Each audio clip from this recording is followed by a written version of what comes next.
I Okay. prefer to, I'd like to see them, but I don't have to see them. Right. Yeah. As long as we can Can you hear each hear other, I me? think. Yes, I Yes. can. Okay. Okay. All right. Great.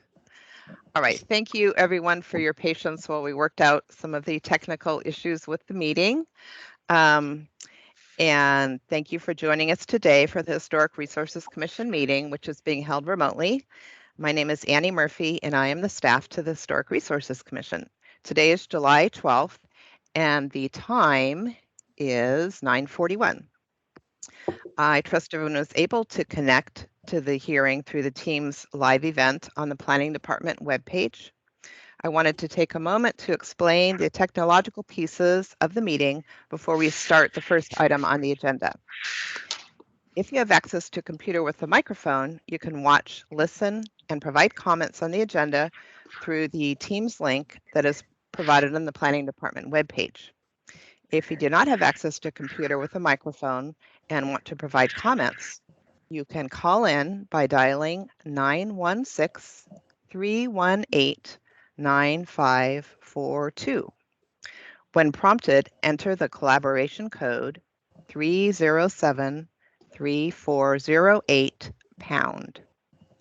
The phone number and meeting code are also provided on your screen once you begin the login process. If you are participating by phone, you must also mute the sound on your computer. For each agenda item, the chair will provide time for a public comment. To comment using a computer, the chair will ask participants to remotely raise their hand. This will indicate to us that there is a member of the public who wishes to comment. To raise your hand, click on the hand symbol at the top of your screen. When the moderator announces your name or phone number, click on the microphone button at the top of your screen to speak. To comment, please state your name and proceed with your comment. At the end of your comment, you will return to being muted. As in a physical meeting, each person may comment once on each item and has 3 minutes to comment. The moderator, Natisha Williams, will work through the raised hands in order. If you no longer have a comment or question, click on the hand symbol again to lower your hand. For those who are participating by phone, when the chair asks if you would like to comment, you must enter *5 to raise your hand. When you're called upon to provide your comment, enter *6 to unmute your phone and speak. At the end of your comment, you will return to being muted. If at any time you have difficulties connecting to the event or calling in, please email Natisha Williams at natisha.williams@santacruzcounty.us. Okay, so it appears we're finally situated, and I will turn the meeting back to the chair, Linda Phillips. Thank you, Annie. We will now call the meeting to order. The July 12th, 2021 meeting of the Historic Resources Commission is called to order at 9:44 a.m. Before we take the roll call, I'd like to welcome our newest board member, Neil Williams. Would you Woods. like to introduce yourself? Just a slight correction. It's Woods, Neil Woods, not Williams. Woods. That was my mistake. I did have Woods here. Okay. Yes, and I'll want to know who these other members are too, since I'm new. But just to introduce myself, moved here with a family in 1989, right before the earthquake. And in that time, we've lived in Aptos, Capitola, and Santa Cruz, and we currently live in the Opal Cliff neighborhood. I had my own advertising agency for 15 years in the Bay Area. And when we moved to Santa Cruz, my wife, Paula Woods, became involved in real estate with Sherman and Boone. That's all right. And built her career there. We have 3 kids, all went through junior guards in Capitola, a very proud accomplishment.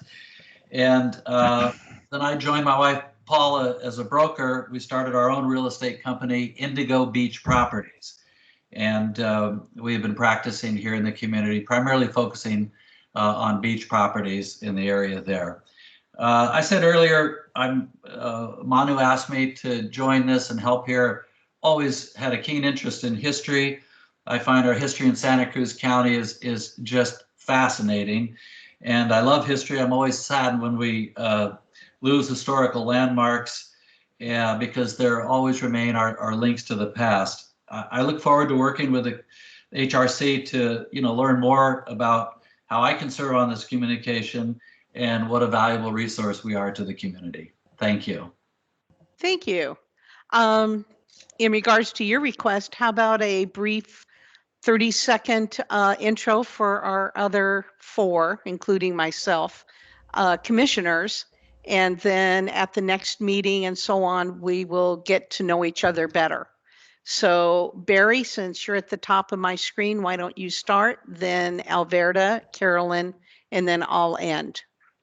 Sure enough. Well, I'm Barry Perlman, and I represent the South County District from Supervisor Cappett's appointment.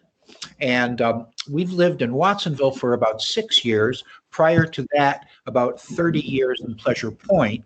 And our son went to Gateway School and then through SoCal High School system. I'm a very fortunate parent. I have 2 kids who are 37 years old, but they're not twins, and both of them are moving back to Santa Cruz this summer with their families.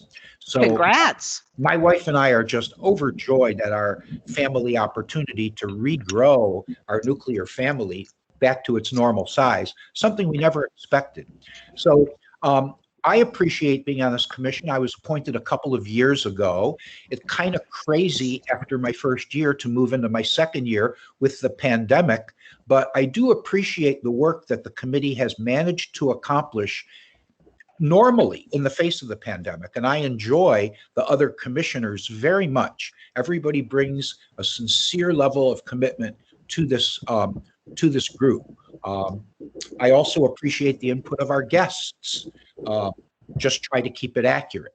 Anyways, welcome, Neil. Look forward to it. You can call me anytime with any questions about protocol or procedure or information. Happy to work with you. Thank you. Alverda? Okay.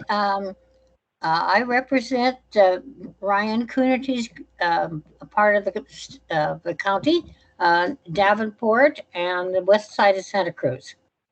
I arrived in Bonnie Doon in 1940. I went to a one-room school for 4 years. I felt that I was back in pioneer days. But anyway, and I went to Santa Cruz High School and San Jose State. And from there, I got interested in the history of the Davenport area, which I moved to in 1915. So, and I've just written a book on the history of Davenport. Anyone that's interested, let me know. And I think that's about it. Thank you. Carolyn? Yeah, I'm Carolyn Swift, and I'm from Zach Friend's district, 2nd district in Aptos. And I've been involved with the Historic Commission for more years than I can remember. So I have a fair knowledge of historic preservation issues, and I was the director of the Capitola Museum for 20 years. So I have a lot of old photographs, pretty good knowledge of history. And that's all I really have to bring into the commission is just a lot of facts about history, county history. But I don't have an architectural background, and I think that in a way, that's what this commission really needs is somebody who's, knows about architecture. And that's about it. Thank you. My name is Linda Phillips. I was appointed by Bruce McPherson, District 5, and I'm from the North area, San Lorenzo Valley. I was the executive director for 14 years at the San Lorenzo Valley Museum. And though my background is not history, I was excited about joining the commission and learning more about the history of the entire county. And I really feel honored that I am part of preserving the history of our county. And that's about it. So that's our brief introductions, and we'll get to know each other as we work together. We do have one guest, and I would like the guest to introduce themselves so we can welcome them.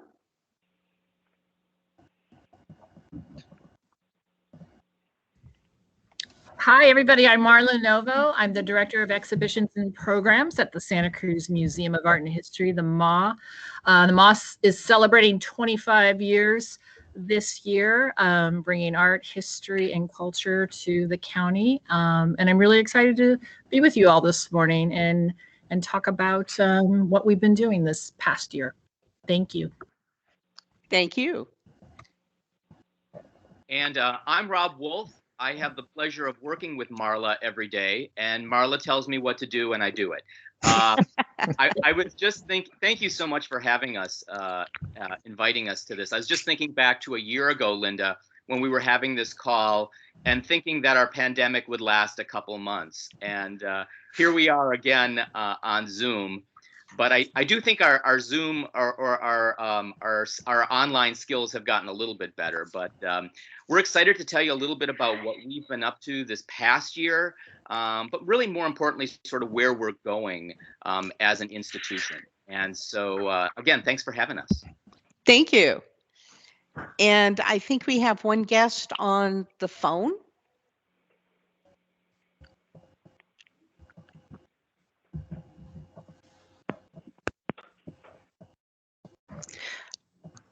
Are we going to, can you? Linda, just to let you know, people aren't required. People aren't required to introduce themselves. So No, I understand. Yeah. Okay. So did the person on the phone want to introduce themselves or? Hello, can you hear me? Yes. Oh, good morning. This is Becky Steinbrunner. I live in rural Aptos, and I've been here for 37 years in the beautiful forest next to Nicene Mark State Park with a keen interest in local history. So thank you very much. I appreciate you all. Well, thank you for joining us today, Becky. All right, so let's move ahead. Let's do our roll call. So Commissioner Orlando? Here. Commissioner Perlman? Here. Commissioner Swift? Here. Commissioner Woods? Here. Commissioner Phillips? Here. Moving on to agenda item number 2, agenda approval or modification. Have all the commissioners read the July 12th agenda? Yes.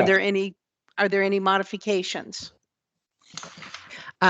Yes, Chair Phillips, Commissioner Orlando has requested that item 7C, discussion of watch list candidates in Davenport, be deferred to the October agenda. Okay. Do we have any other modifications? All right. Do we have a motion to approve the July 12th agenda with the deferred agenda item? So moved. Okay. Commissioner Perlman has made the motion. Do we have a second? I'll second it. Commissioner Orlando has seconded it. We will now vote on the motion. Commissioner Orlando? Can I ask a question? Certainly. What item are we deferring? 7C, the Davenport watch list. It looks Candidates? like D to me, 7D on mine. 7D on ours. 7D, Wait a minute. not C, D. Yes, thank you. That was my error. You're correct. It is item 7D. Is this under new business? Yes. And it's 7B. D as in dog. D is in dog. Thank you. That's perfect. Okay, then I have to ask, because on my agenda, it's item number C as in cat. So what is 7C? Discuss training opportunities for 2021. Okay, then what is number, I see. I have two B's. So C, D, E. Got it. You're so Shakespearean. Okay. All right, so we've got that to, we're deferring 7D. All right. So we have a motion by Commissioner Perlman for to approve the agenda with the deferred agenda item 7D. And Commissioner Alverda has seconded. We're voting on this motion. Commissioner Orlando, Yes. Commissioner Perlman, Yes. Commissioner Swift, Yes. Commissioner Woods, Yes.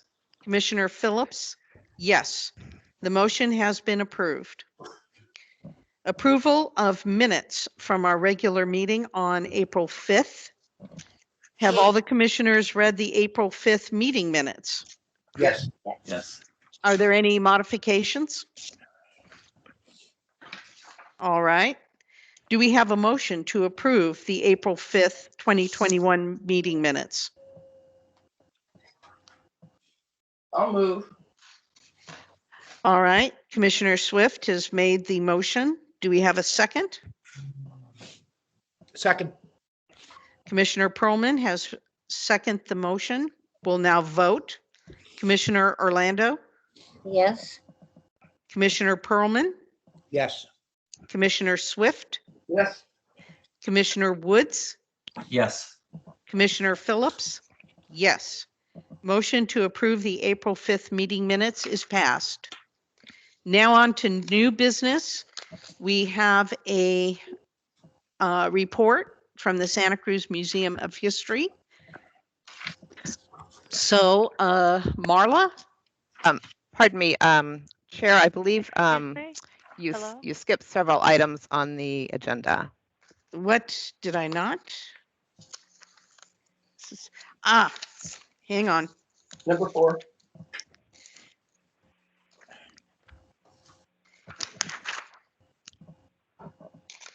Yes, I did.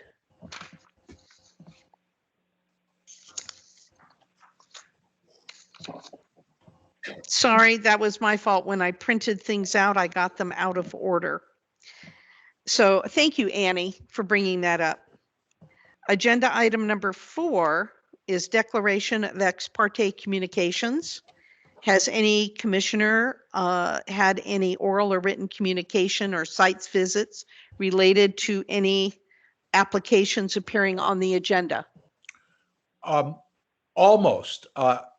I have a report, but it's not regarding an application. It's regarding a consideration from last month on the minutes that we just approved. Item 8B from last month regarding 204 Thompson Avenue is in my district, and I would like to give you an update on that. That is the property brought to our attention by Carolyn. It's the home of Dr. Bruce Zobel, who is a world famous, they consider him the founder of forestry geology. And what I've done since the last meeting, I was asked to investigate the possibilities of the Zobel property coming onto the register. The home was built in 1928. Dr. Zobel is a very famous person, and the home is owned by the Coolies in Watsonville. And I have reached out to Diane Cooley to inquire of her whether she would be interested in an application to make the Zobel property a historic property. Diane is now 94, and she and her husband are both still with us, but have very much pulled back in the last year. So I have communication out to her through her colleagues at the Rogers House. So I've reached out to my neighbor, Kennette Roberts, and I've reached out to Kathy Kett, both who are close to Diane. And we're waiting for a word back. I had the privilege of being toured by Diane personally at the farmhouse at the Circle P Ranch, which is kind of next door to the property we're talking about. And the Circle P is a family ranch of the Porter family, Diane's maiden name, as you may know. And it is a completely gorgeously, historically accurate restoration. The Circle P Ranch farmhouse is absolutely exquisite, including the signed commission by Abraham Lincoln of Mr. Porter being made, or General Porter being made a Union general. Pretty astounding stuff. So we know the quality of what she's bringing to the table is superb. And I would be very motivated if the Zobel house is done in a similar way. It would be a valuable addition to our inventory. So we are in the process of reaching out. I do hope to have not only an update, but I hope to have her support and enthusiasm on board for our next meeting, and maybe even an application. But there it is, to tie it up from last meeting and keep the agenda item kind of alive. There's my report. Thank you so very much, Barry, and thank you for following up on that. I have one question on that. Sure. Do we know how much it would cost Diane to nominate her house to be on the inventory? That's an outstanding and appropriate question, and I must say I'm uninformed about that. So I can, in terms of the county fees, to add a property to the list, we wouldn't charge staff time towards that because we want to foster and support historic preservation. But and they would need to provide a DPR form prepared by a historic resources consultant. And I don't have a ballpark figure for the cost of that, but I'm sure it's at least several $1,000s. Okay. It has to be a qualified evaluator. Yes, someone who meets the Secretary of the Interior standards for that type of work. So it's got to be somebody on a list. They would have to show they meet the criteria, which is, I believe it's a degree in architectural history or architecture, and experience in that kind of work. Well, if someone had done one before, Mm-hmm. I have done them before, would I qualify?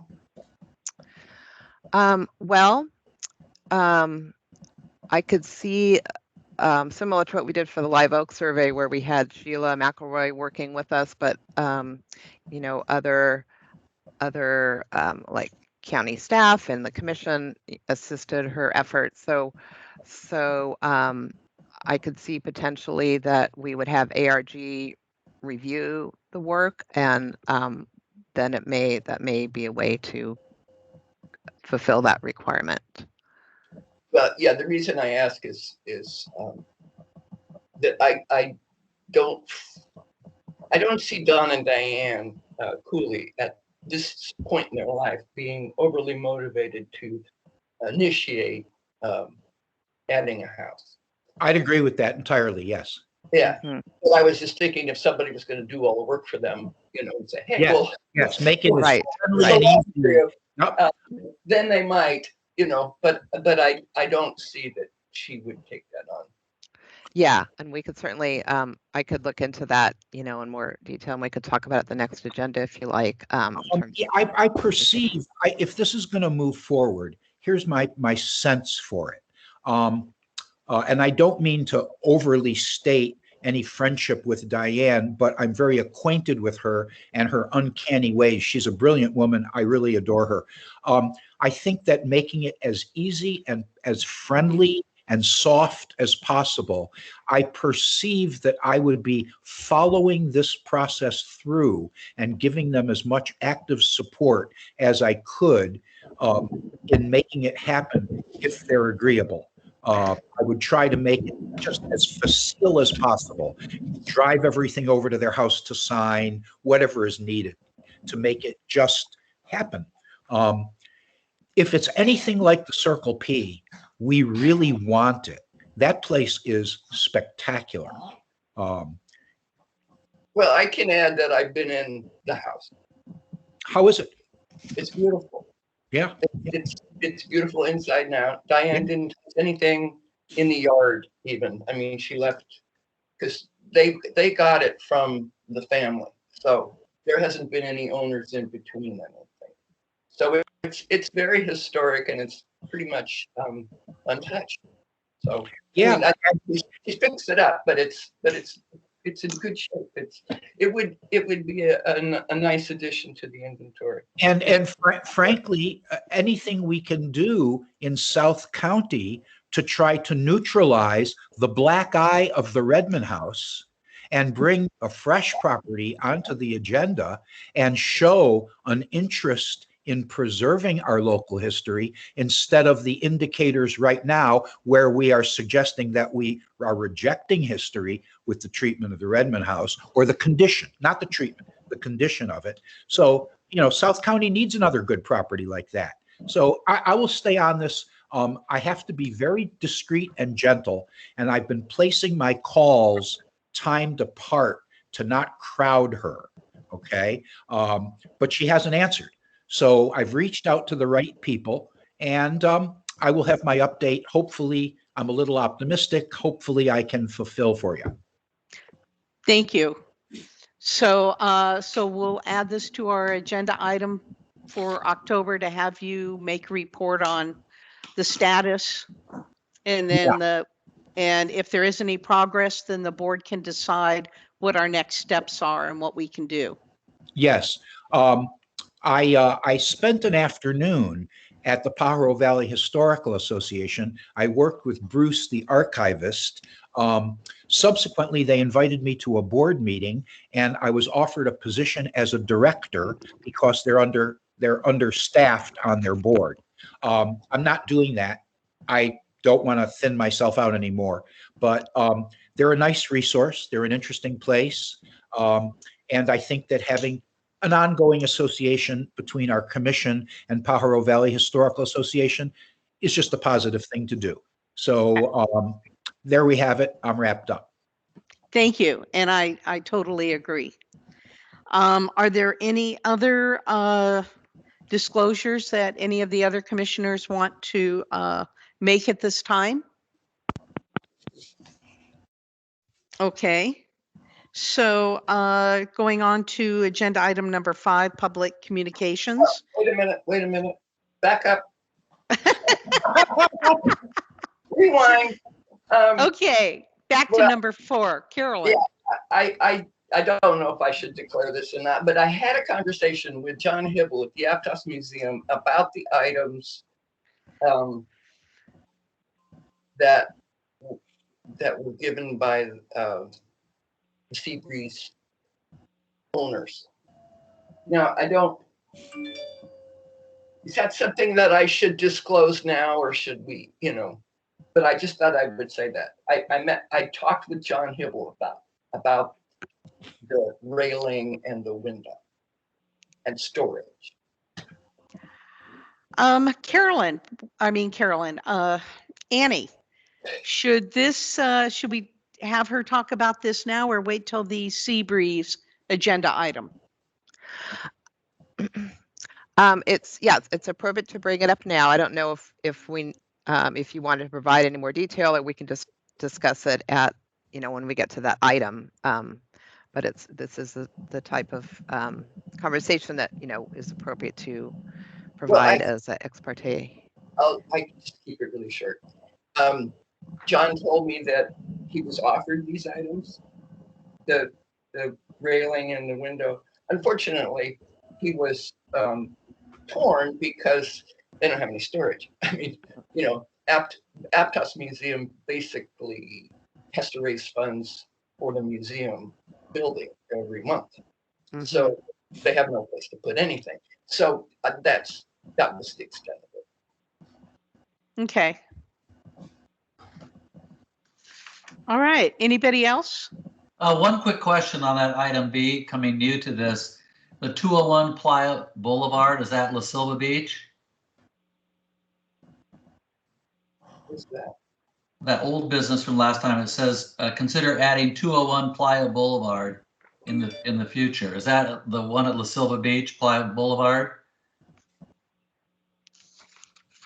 Yes, that's in La Selva Beach. Where is that? I mean, what Right underneath, we've just been talking about 204 Thompson Avenue, and it's Yeah. right underneath that, on that old business 8B, and it says consider adding 201 Playa Boulevard. And you're looking at last Yes, meeting's because that's agenda, our correct? discussion Yeah. is on. So I on should the be looking at the last month. minutes. This, just to clarify, this item is really about items on this agenda. Commissioner Perlman used it as an opportunity to talk about, his work on the past item. That's fine, but generally this item is about items appearing on this agenda. Okay. So why don't we bring that up? Let's see. I just was asking. I mean, if it's not appropriate right now, then fine. We can, yes.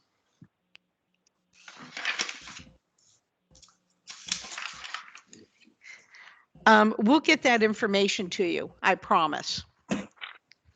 So let me make a note.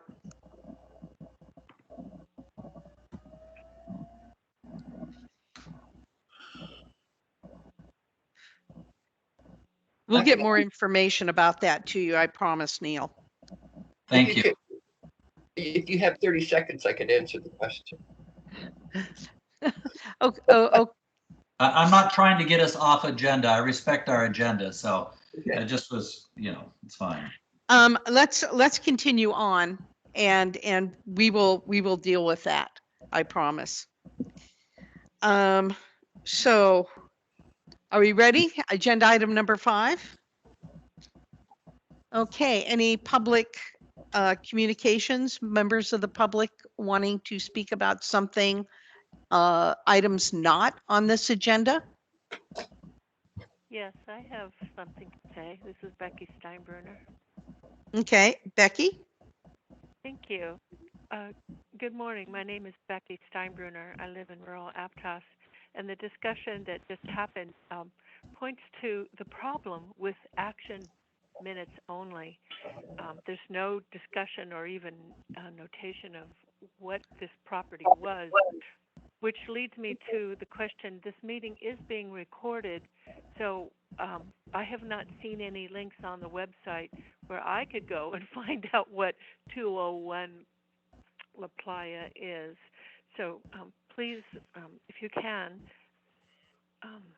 inform the public how we can find recordings of the past remote hearings. I want to thank Commissioner Perlman for bringing up, sadly, the black eye of the Pajaro Valley, the Redmond House. It is so sad. And to that end, I request that this commission follow up on its earlier work on the demolition by neglect code changes that Commissioner Merriman, Susie Miriam put forth from the Live Oak District. It was excellent, but nothing ever happened to bring that and codify it into the county's requirements to address very unfortunate situations like this that need to be addressed in a timely manner. And I would like that put on the next agenda, please. I would also like a follow-up discussion of this county's action on the Mills Act that would also help preserve properties like this and others, and possibly help the Coolies with the excellent project with the Zobo House. You may be happy to hear that the Bayview Hotel in Aptos Village is scheduled for some major repairs, and I'm very pleased about that. So you'll be happy to know we'll be getting a new roof and will soon be fumigated to preserve the building. I want to thank Commissioner Swift for sharing her wonderful photos and articles in the Aptos Times. And I think that is a great way to get the public education and involvement and awareness of your commission and local pieces of history. It is really important. If we don't know that things are what they are, there's no reason to stand up and try to protect them when there's movement to destroy them. I am working on, I am a member of the Cabrillo Host Lions Club in Aptos, and I am working on a history of the Aptos Village County Parks Community Center. The You have Lions 30 more celebrated, seconds. thank you. Thank you. Lions just celebrated their 60-year anniversary, and the Lions Club built and donated that center to the county parks. And there's quite a history in that little piece of property. So thanks to the Parks Department, I've been able to get a lot of information, as well as the public library. And also many thanks to Commissioner Swift for her help on this. Thank you. Oh, one more thing. In honor of Ed Silvera, I'm working to get a Branciforte County map put in the county building at 701 Ocean. Thank you very much. Thank you, Becky. All right. Is there any other comments from the public? There are no other members of the public who wish to speak. Thank you. All right. Agenda item number 6, public hearing items. I have here that there are no public hearing items. All right. Now I'm caught up. 7A, new business. Ma's report. And Linda, before they begin, I just had a few comments I'd like to make. Absolutely. Yes, Annie. We're pleased to have Marla and Rob with us today, as requested by your commission. In July of 2020, your commission also requested that staff coordinate with the Parks, Recreation, and Cultural Services Department to discuss modifying the contract with MA to include an annual report from MA to the HRC. And Jeff Gaffney, the department director, is receptive to this idea. So I will be meeting with Parks staff over the next several weeks to discuss modifying the contract to add an annual report to the HRC. And this will help to ensure that the productive relationship and communication channels between the Historic Resources Commission and Museum of Art and History can continue. So I will now turn the presentation over to Marla and Rob. Thank you, Annie. All right, Marla. Great. Well, and I'm going to flip it over right to Rob to start our presentation. Great. Well, again, thanks for having us here. It's our time to do a little bit of show and tell you about all of the things that we've been working on this past year, but also to share a little bit about where we're going as we move forward. So Natisha, thanks for getting our deck up here on the screen. You can go to the next slide. Many of you know who we are, the Museum of Art and History. Next slide, please. But we do a lot of things. We do a lot of things with art and history. So we produce a series of rotating exhibitions and festivals. We host educational and outreach programs. We collaborate on and produce a number of cultural celebrations with a variety of collaborators and partners throughout Santa Cruz County. We maintain a beautiful collection of permanent art, objects, and artifacts. We manage a historical archive and multiple historic sites, including Evergreen Cemetery, the Octagon Building, and the Davenport Jail. And we also operate that vibrant, beautiful public plaza, Abbott Square, right on our museum doorstep. Obviously, this past year has been challenging for us and a number of our arts colleagues. But it's been important to us that we continue sort of the heart of what we do, which is art and history. And I'm going to throw it over to my colleague, Marla, just to tell you a little bit about how we preserve history and some of the ideas that we have as we move this work forward. Marla, it's all yours. Okay, thanks, Rob. Okay, how we preserve history, and I know many of you know all the things that we do, but a reminder, next slide. We maintain a permanent collection of regional artifacts. It's a library, historical archives, and online collection guides. And I will say, these have always been very popular, but through our last difficult year, we saw more and more county residents and beyond really diving into these collection guides. We manage the 3 historic sites, Evergreen Cemetery, the Octagon Building, and Davenport Jail. We produce history publications. Again, our online journal got a lot of interest this past year as people were home and maybe diving into passion projects like history. We host thousands of students annually through our exhibitions and specifically our history gallery.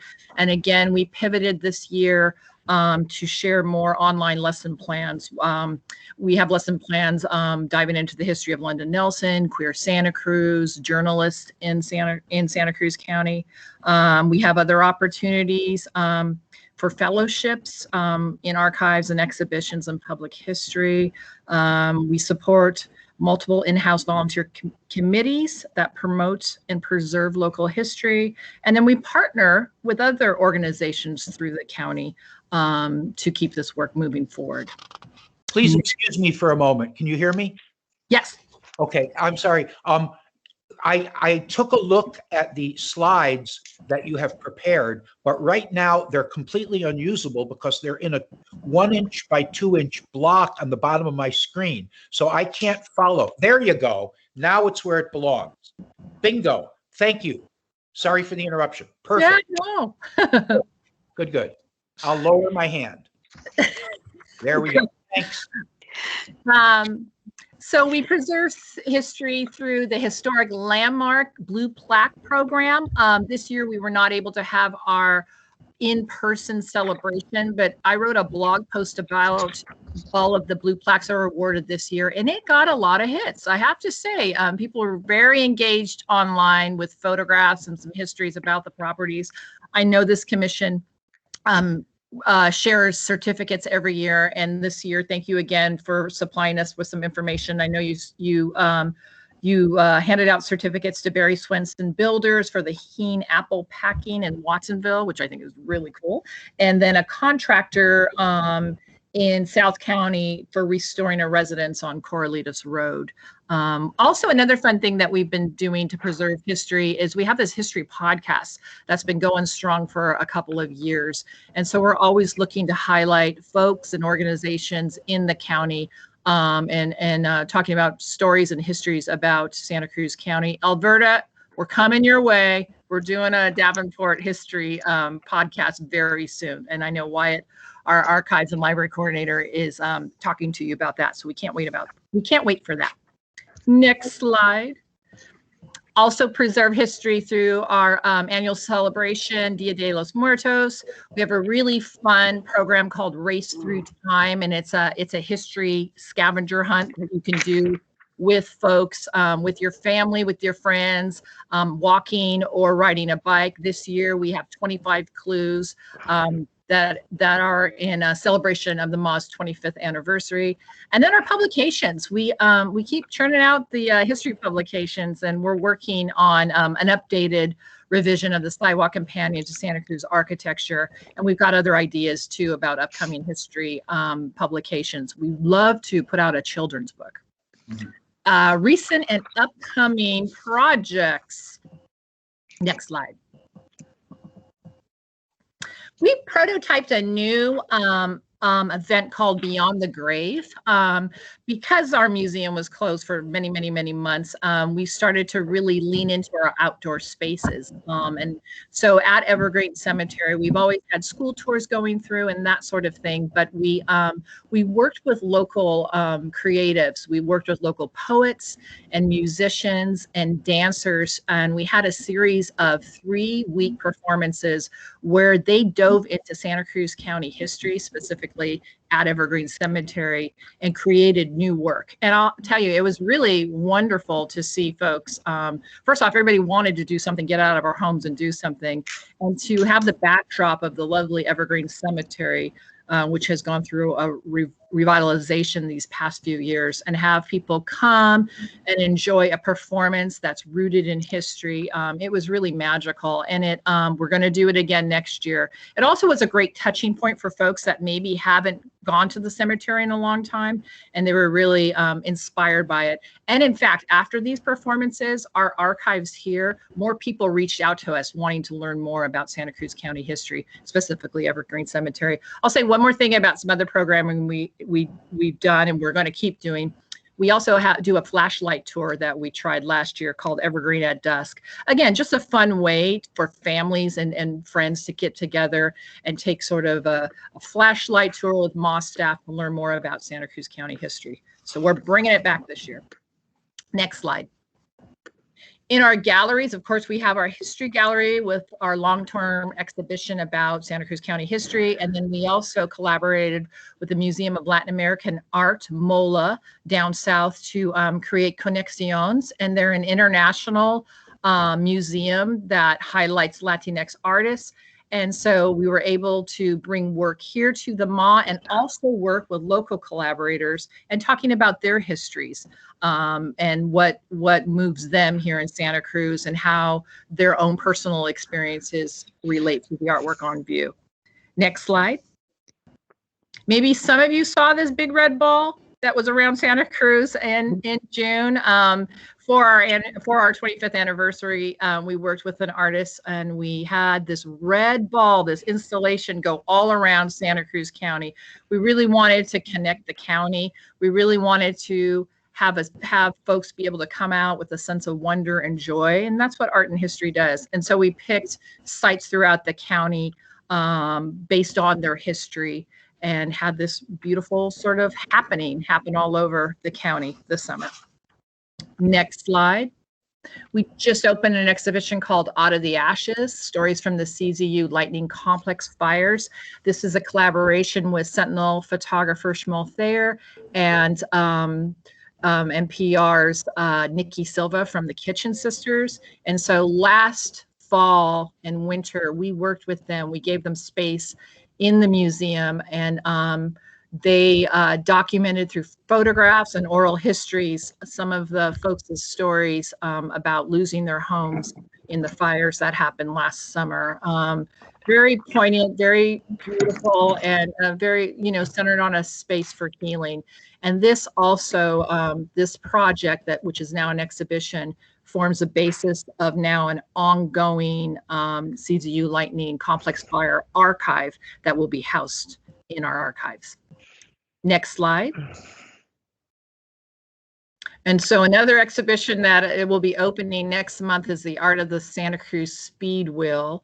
It's from the 80s. 80s are history too. And so it's, again, working with one of our super collaborators, NHS, and really, defining what is Santa Cruz, what is Santa Cruz County. You think about surf, you think about skateboarding, and maybe even mountain biking. So this we'll talk about the innovations that have come that are completely Santa Cruz based or Santa Cruz origin. This show will originate here and then it will travel all around the world. Next slide. Based on one of our history publications, Do You Know My Name? We're going to be opening up an exhibition in our history gallery in September by the same name, Do You Know My Name?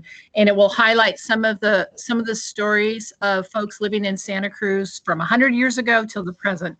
Excuse me. So we're going to highlight such folks like Axel Erlandson, who was the creator of the Tree Circus in Scotts Valley, Dora Anderson, who was a teacher here and was enlisted in the Women's Army Corps during World War II. And we have some of her artifacts in our collection. And then also talking to some contemporary history makers, Rhonda Harper, who organized the Black Girls Surf, which is now an international organization, and she started it here in Santa Cruz. Next slide. We're also going to be working with some artists as part of our Frequency Festival, Ocean of Light Submergence. We can hit it on to the next slide too. This will, we're going to have a lot of fun in September for 4 days. We're going to be starting our new festival of light, sound, and digital culture, a biennial called Frequency. And it's really a way to sort of light up downtown Santa Cruz and sort of, bring people out of this dark period in our history and have people come out and enjoy art and history again. And so this will be working with some local and international artists, bringing this festival to you all. Next slide. I'm very excited about this one. This is we're titling the Portal Project, and it's a new research-based residency program that's going to be focused on local history. So we're really excited to collaborate with an artist, a historian, a scientist to sort of have a program that they can dive deep into local history. Whether it be researching Chinatowns in Santa Cruz County or the Venetian Water Carnival that used to take place down the San Lorenzo River. Those are sort of things that I would be interested in, but we'll see what our residency folks have in store. Next slide, and that'll lead us to another new biennial called Common Ground. And again, it's working with historians, working with artists in a new festival that's place inspired, site inspired. And so it's outdoor work that leans into our local and shared history. And I think I'm going to throw it back to you, Rob. Oh my gosh, Marla gets all the good slides. I'm gonna have the budget and number slides. But obviously a big question we get a lot lately is sort of, how are we doing and what's next for us? So next slide, please. We've spent the past year really going deep and putting together a strategic plan for the next 5 years, working closely with a number of stakeholders and board members and staff members and volunteers, really to sort of see how we can focus our work and, quite honestly, where we can have the greatest impact. So I will share this report out with this commission because it's a public document and it's too long to go through in this meeting. But just to mention, our 3 major strategies really are going to be increasing engagement and retention, deepening some of these relationships that Marla was talking about, and collaboration, and continuing to build resilience and capacity as we move forward. And we feel really good about this plan. We've just started on it, and we will keep this commission and all of our stakeholders up to date. Next slide, please. So this is the boring stuff, right? And Marla gets all the shiny, bright light photos, and I get the boring budget and funding slides. Next slide. But just to help you all understand our funding model, our business model, and how your support helps us, how the county support helps us. You see there, I just broken it down, and again, there's much more detail around this if you're interested. But just a snapshot. This recent year that we just closed at the end of June operated on just over a $1.6 million budget, which for us was close to a 25% reduction from the former year, which was a reduction from the year prior to that. And no surprise there, a lot of it was due to COVID and just really trying to be cautious and control expenses as we move forward. So we just started this new fiscal year 22, which we're in, and you're seeing our budget jump up to about $1.95 million. And we're starting to rebuild staffing a little bit. We saw about a 40% reduction in our staff because of COVID. And also something that our strategic plan talks about, where we're investing more. So you'll see us over the coming years investing more in programs and marketing and really putting the money towards the artists, towards the curators, towards the historians, towards the writers, and really building up the content piece of it. And year over year, you're actually going to be seeing a reduction on some of our payroll costs. So right now, we are probably at the bare minimum of what we can operate. Each year, we'll probably add a little bit to that. But again, as the budget increases, as fundraising increases, you're going to see that money funneled through programs and marketing and also some operations, because look, we have a building that's over 25 years old. We have a number of these historic sites, and we do have some modest reserves to take care of them, but things are starting to need to be fixed up, and so we're going to need to build that. Next slide, please. And this is how the county funding breaks down and how it aligns with that bigger budget. You'll see that in 2021, we actually, the contract was reduced by about 10% from 154 down to 139. And we saw that coming, obviously, because of COVID, and certainly we're very appreciative of that funding level. We also received about $15,000 from the county through the CARES program. So in some ways that made us whole. That was sort of the funding that the county had been giving to us. And you can see the breakdown there of how we allocate that percentage, which for us last year, which was about 8% of our operating budget. And so then that tracks with a number of these key areas where we invest. For 22, we're seeing likely that continued reduction of 139, 135. And so you see how that plays out again in these same cost centers with slight reductions in all of these areas.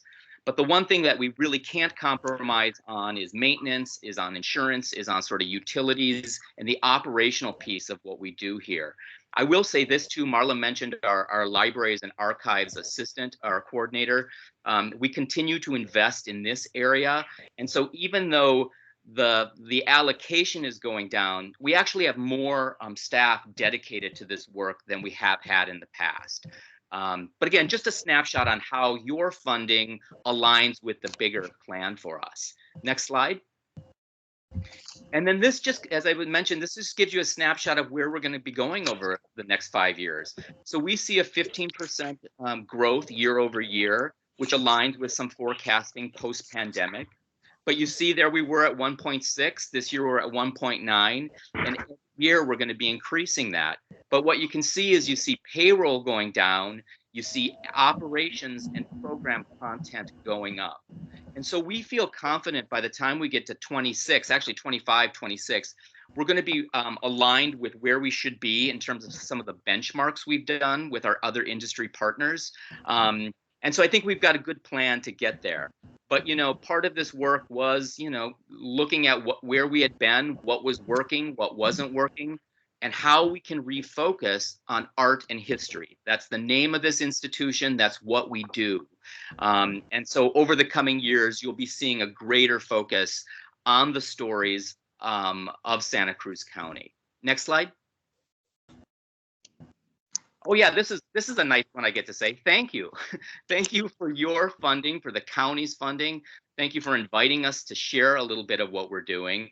And I know we do this check-in, sort of once a year. And Annie, I know you mentioned, maybe even increasing that a little bit. We're always happy to tell you what we're doing and sort of where we're going, both the successes as well as the challenges. But we very much appreciate your partnership. We see it as a collaboration. And as I said, after this meeting, Annie, I'll send to you our strategic plan. You can share it with all the commissioners.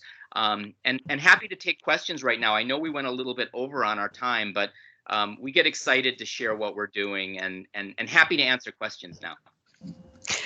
Thank you both so much.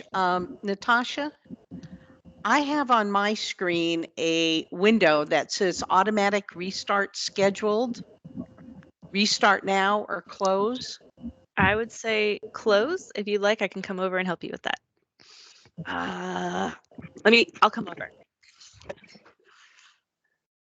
Okay, because it's right in the middle of my screen. So let's move on. So do any of the commissioners have any questions they would like to ask Marla or Rob? I actually do have one. In the section where you were presenting the do you know my name, I would like to just check to coordinate with recent work done by the commission regarding Robert Merriman and his residency on Capitola Road. Is he on your radar as a potential future exhibit? Hi, thank you. I know the name, but he's on our radar as far as a potential exhibit. I think Let me spend one Sure. minute on this, okay? Robert Merriman went to high school in Santa Cruz. He then went and fought in the Spanish Civil War, and he is the character. He was interviewed many times by Ernest Hemingway. He is the Robert Jordan character in For Whom the Bell Tolls. And all of the historic information on Robert Merriman Thank you. is owned by New York University. The archives for Merriman, I'll be happy to coordinate. Please feel free to call me if you'd like any help connecting to this. But we just did 3 historical plaques that are going in to the new community center on Capitola Road, honoring Merriman. So tying in with the Ma, this is an upcoming thing. There are going to be 3 beautiful panels that are talking about Merriman that will be sitting at Capitola Road and 17th Avenue in the garden of the complex there with the new community center and the Entis and the residences. So our commission has completed its work, but I would like to encourage the Ma to include Merriman. It's going to be a really nice tie together for the community, and anything I can do to help connect the dots, I would be happy to. Thank you. That's great. Yeah, I really do think there could be a way. The exhibition, Do You Know My Name, is finished. But there is ways, though, to keep adding to it. So I can see that we could do some sort of cross collaboration with this. So thank you. Yeah, Sure. I will keep. Yeah, let's keep talking to each other about that. And I do recall that Hemingway connection. Yeah, it's pretty prominent because his colleagues, Merriman's colleagues, included people like John Kenneth Galbraith, who spoke of him long after his death. He was in fact killed during the Spanish Civil War, so he died at age 28. But his name it's an important connection. Thank you. So Commissioner Orlando, do you have any questions?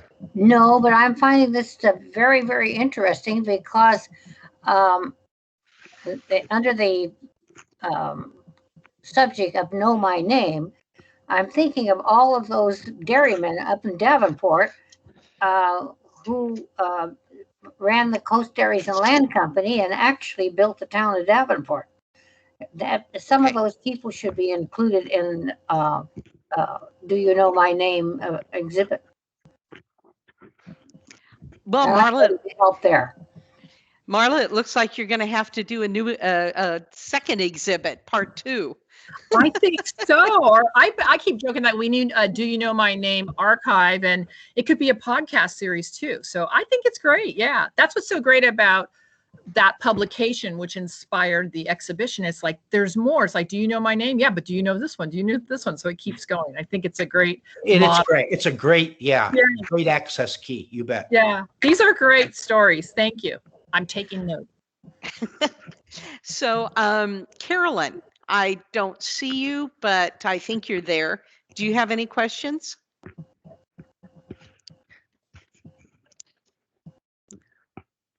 Okay, Marla, you know I do. Excuse me, Linda? Yes. I'm very sorry to interrupt. We are having an issue with the computer restarting, so we may need to take a break now. Just to let you know, go ahead. I'll let you know if we're trying to. Yeah, so go ahead. We may need to take a break, and then we can come back to this if necessary.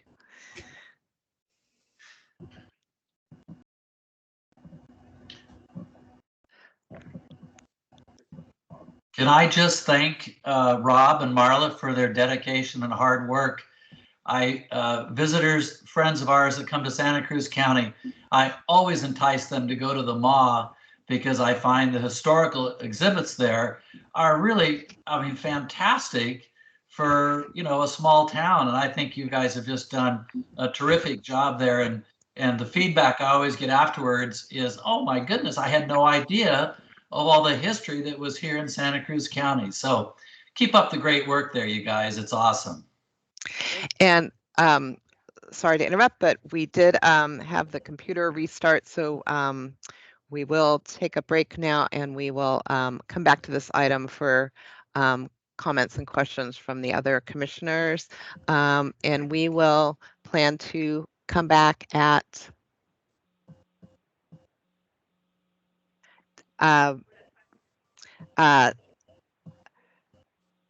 11 a.m.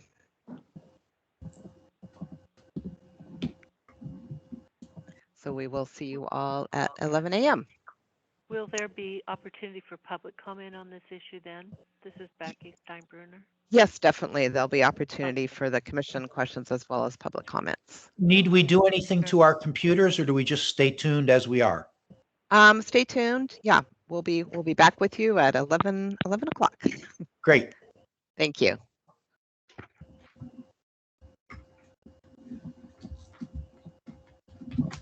We'll hang on.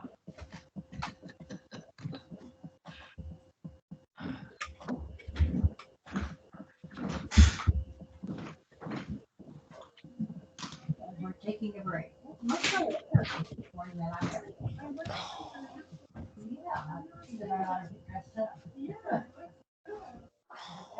background has got to change. You already ate? Breakfast I've had. Yeah, I had scrambled eggs. Oh, I was what? Yeah, I washed it. I wasn't sure. Yeah. Oh, you're looking good. Peach is a good color on you. Thank you. I wonder like the happy color because I always wear like dark colors and I'm like, it's not right. I need to try to get that. Yeah, but it looks very springy and summery and all the good things. So what do you want to do in your break?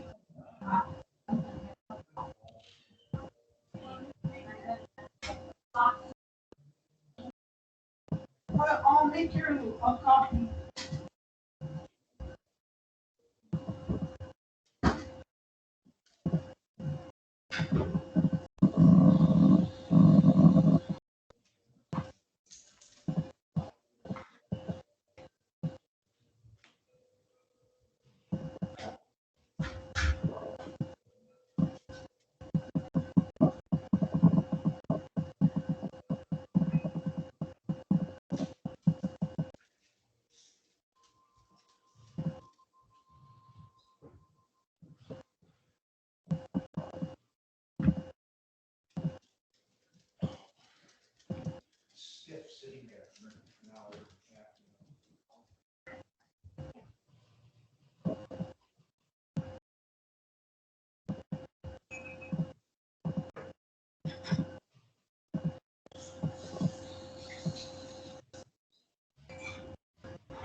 Only 5 croissants and a chocolate to go. We should have done that last night, but that's okay. All good. All good.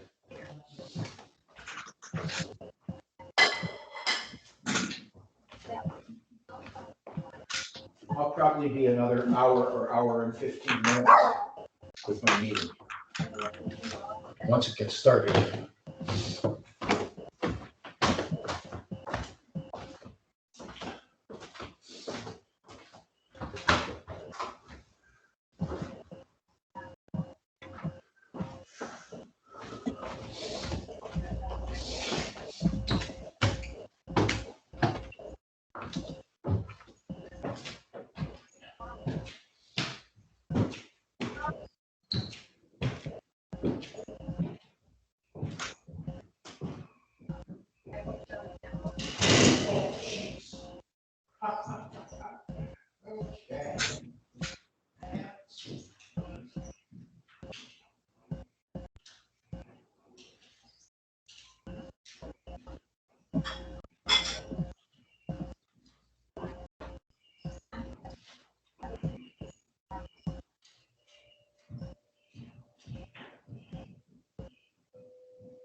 Oh, well.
So part of what Tim and I discussed was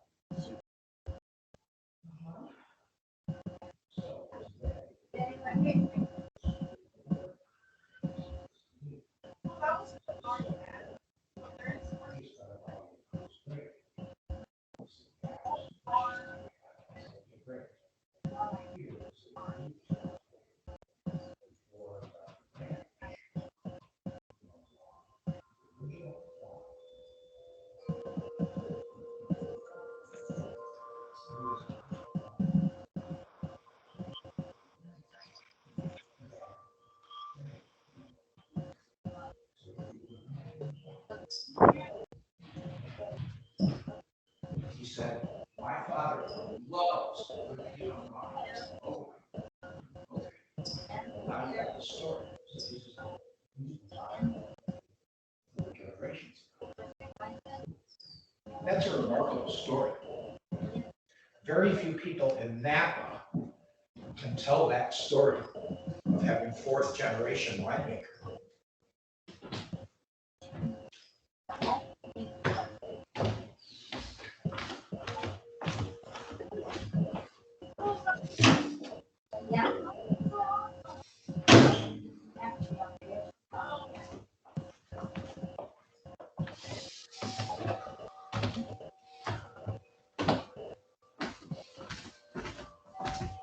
All righty.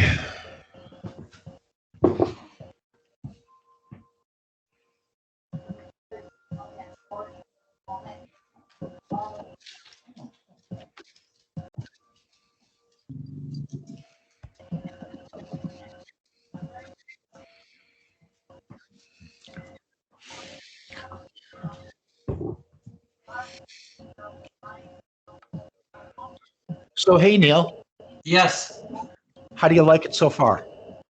I just find it's fascinating. You know, I mean, it's, you know, I forget the author now. I bought that little book about the history of Corralitos several years back from the Corralitos meat market there. You know, they had it on the end. Uh-huh. The local author, right, to put that together. Yep. You know, fascinating to think that you could look out across those fields and grizzlies were walking out there at one time, you know? I have a bunch of stories because I was involved with the Castro Adobe Okay. for a couple of years. And Yes. so I've read a number of books about the Castro family, and they used to have bear fights and bear and bull fights. They would put a bear versus a bull, and 100 drunk people would watch it happen. That's true. Yes, I've read of that. They also had mounted vaqueros take down a grizzly bear. 3 vaqueros would rope him and pull him down. And yeah, it's a lot of mixed stuff. It's fascinating, but it's also torturous. Well, it's interesting how Corralitos wanted to be the county seat, correct? Remember at one time that was going to be the hub. And it's also fascinating that when you're on not San Andreas, the road there, you turn left. That the name Corralitos is corral, right? Which is when you cut down a redwood tree, it forms a little corralitos around the original stump. Correct. Right, and that group of trees on the left as you turn in there on Corralitos Road is an example of that. I know, it's grand. It's and grand. You know, that whole apparently redwoods were all through there, and that was completely logged over in this time. So that strand of trees, the second generation after being logged off, is a monument to that, which I find just fascinating. I'd agree with you entirely. Just to let everyone know, we're still having a few technical issues to work through, so within 2 or 3 minutes, we should be ready to go. Well, Barry and I are using the technology to our advantage right now. Excellent. I'm glad to hear it. Annie, this is Carolyn. Can you hear me? Yes. Okay, good. Because I was on before and I got knocked off the computer. And so I missed part of the mock presentation. And I had a heck of a time coming back. And when I got back, I didn't have sound so nobody could hear me. And so anyway, I'm back now. And so I have some things I want to say about the mock presentation, some questions I have. So I just want to make sure that I was in touch. You guys could hear me and I can hear you. Thank you. Yes, we had to leave in the middle of that presentation because of computer issues. So there's definitely be an opportunity for you to provide your comments. And okay, good. Hi, Carolyn. Hi. So, hey, Neil, yes. Also, I appreciate your awareness, and that was just perfect for you to thank our presenters at the end. That was just how we do it. So I think intuitively, you completely understand how this works. Well, I love that little museum. I just, you know, it's fantastic. Agreed entirely. A core part of our community. And if you were to look at the roster of the board members of the MA over the last 20 years, you would recognize so many friends and colleagues. It's really deeply our community. So many people I know have rotated through trying to help sustain the establishment and grow it. And Marla, the red ball was absolutely clever. It surely was. I agree. Oh, thank you. I'm glad you both liked it. It was fun for us too. It felt like it was great to connect with the community again. Yeah, anytime you can take that sort of a static visual and make it a three-dimensional visual and, put it out in the community like that is, from my advertising days, I really appreciate that. Great, thank you. Marlo, there was a marvelous event that concluded recently. Did you follow Tandy Deal's traveling Saturday afternoon shows? Yes. The Ma could do some kind of a traveling flatbed exhibit and be several places during the course of a day. That could be fascinating. That could be super fun. Yeah, a little pop-up. Yeah. Well, I think these biennials, like the Common Ground Festival, that's what we're hoping to have installations, but then also have performances too. Yeah. Good idea. Yeah. We're thinking all like.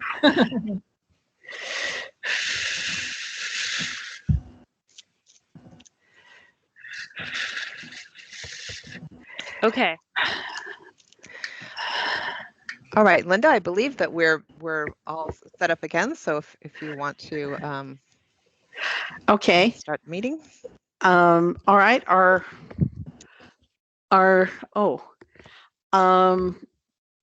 don't have there we go. All right. Our meeting is coming back at 11:08 a.m. And what I'm looking at is the agenda. So I think were there any other questions from any of our commissioners? And I think I had asked Carolyn. Yes. Did you have any questions? I do.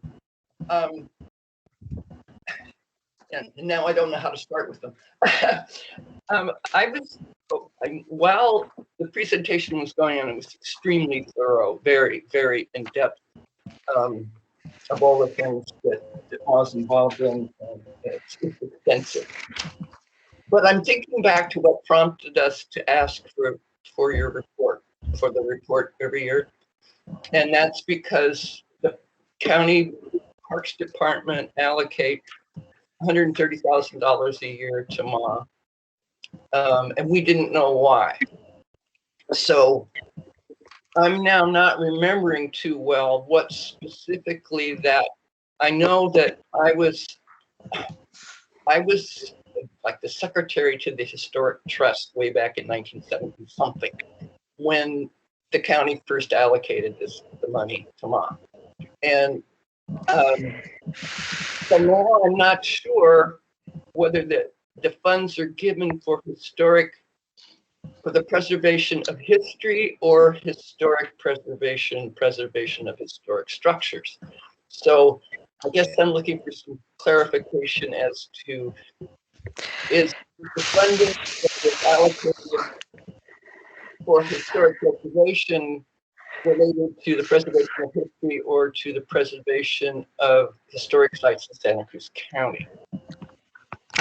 Carolyn, I'm sorry, if you like, I actually do have the language in the contract here in front of me. Would it be helpful for me to read that? Yes, that would be wonderful.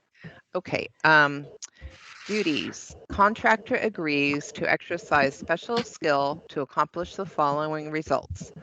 Operate and manage the Museum of History, develop and present exhibits, programs, and lectures of county-wide art, historical, and educational interest, oversee collection, documentation, and cataloging of materials and information pertinent to the art and history of Santa Cruz County, and make said collection available for research, and operate 3 historical sites, the Octagon Building, the Evergreen Cemetery, and the Davenport Jail for the County of Santa Cruz Parks, Open Space, and Cultural Services Department. Okay. So that takes us back to the initial question, which was the county is giving funds to MA, but does not provide funds to other museums in the county, which like the San Lorenzo Valley Museum and Aptos Museum, which also provide this sort of the same functions on a much smaller level. And I think our concern initially was that while it's wonderful that the county parks department provides funding to MA, apparently the funding, I guess from what we just saw, most of it is going for salaries. So I'm just wondering how we can sort of balance that so that some of this funding can go to other museums that are struggling to get by.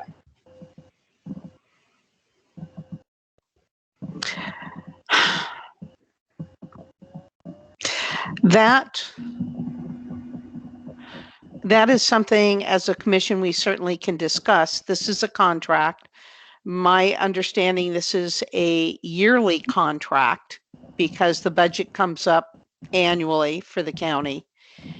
And so we would need to talk to our supervisors about our concerns.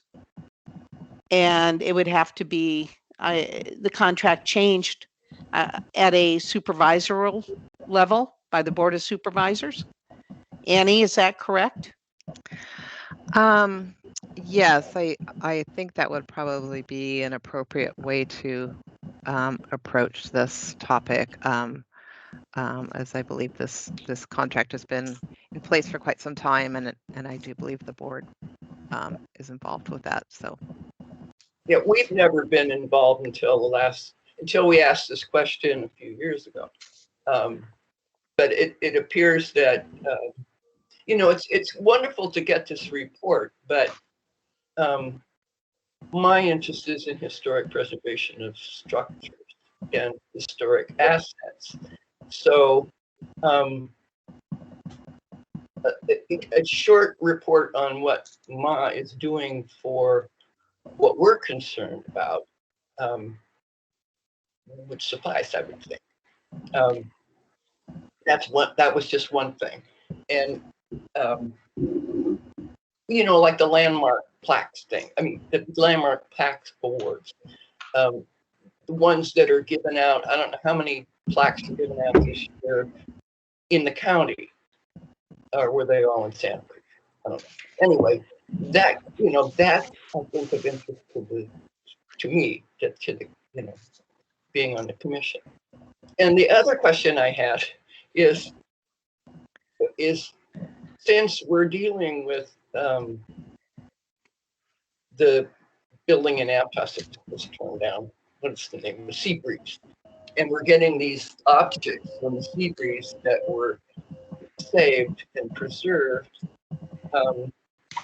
Does MA have space to store parts of historic structures that have been demolished?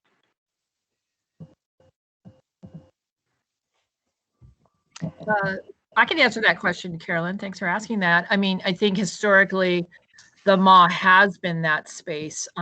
We're running out of storage as everybody else is, but we certainly have stored architectural fragments, whether they be in the MA's collection or other organizations throughout town. So when you brought that up, I had thought about that. I mean, it's not the best conditions, I mean, we have some rooms, which the one I'm in now is temperature and humidity controlled, but there are other spaces that are not.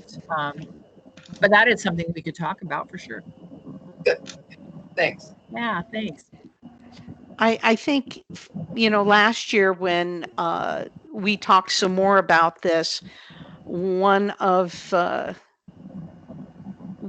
were looking at, I think, more collaboration with other museums where some of the county funding that goes to MA could be spent on joint exhibits joint events, maybe a joint traveling exhibit to 2 or 3 other museums, so that the cost wouldn't be completely carried by, say, an Aptos or a Capitola or a San Lorenzo Valley Museum, because they don't have the funds to be putting on, you know, a multi-layered exhibit. And trying to use some of the funding that way. Did you have any more questions, Carolyn? Well, I don't want to start an inappropriate discussion, but some of these other museums, when Ma was given this allocation of money, it really hadn't started. It really wasn't Ma yet. It was still the Historical Society or the predecessor. So at that time, Ma was a struggling museum that served the county, and now it's grown to become something really marvelous and expansive, but it doesn't deal with areas of the county like San Lorenzo Valley and Capitola. Capitola's funded by the city, and it does fine.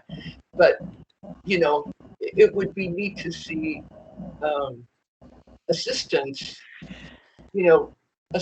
given to other museums in terms of things that they can really do. I don't know that they both have stationary exhibits, don't they? I mean, Aptos and San Lorenzo Valley. So they don't necessarily need exhibit help, but they, I'd be interested to know how Ma reaches out to help specifically other museums that are struggling in the county. Well, I'm going to ask my colleague Marla to address that, but I did want to clarify, for us, and I wasn't here when the contract was negotiated, and Carolyn, as you said, it was some time ago. I think what we tried to provide for you today was just an overview of all the work and the many ways that that we are preserving history. Sometimes that takes the form of a lot of different things. I will say, I could be wrong about this, but I do know that through the Parks and Cultural Department, they also allocate close to $160,000 for Arts Council of Santa Cruz, which in turn grants that back to other arts and cultural organizations. I could be wrong about on it, but I do know that becomes an opportunity for grassroots organizations to apply for that funding. We are not a granted organization in that way. But I will say, just looking at people go forward, right? We just celebrated 25 years. The cost of business is going up. And certainly we appreciate the county's continued support. But I'll also say, I think we're doing a lot, right? And I think, just trying to maintain a cemetery is, expense. Excuse me. Yeah. I can't hear what anyone's saying, and you all seem to be freezing on my screen, so I might be losing connection again. Yeah, it's not good audio right now. Yeah. I missed half of what you just said, so I'm sorry. Yeah, I would just ask commissioners if you can to. Yeah, I can't hear anybody either. If you could mute yourself while you're not speaking, and then unmute yourself when you need to speak, that would probably help clear up some of the noise if possible.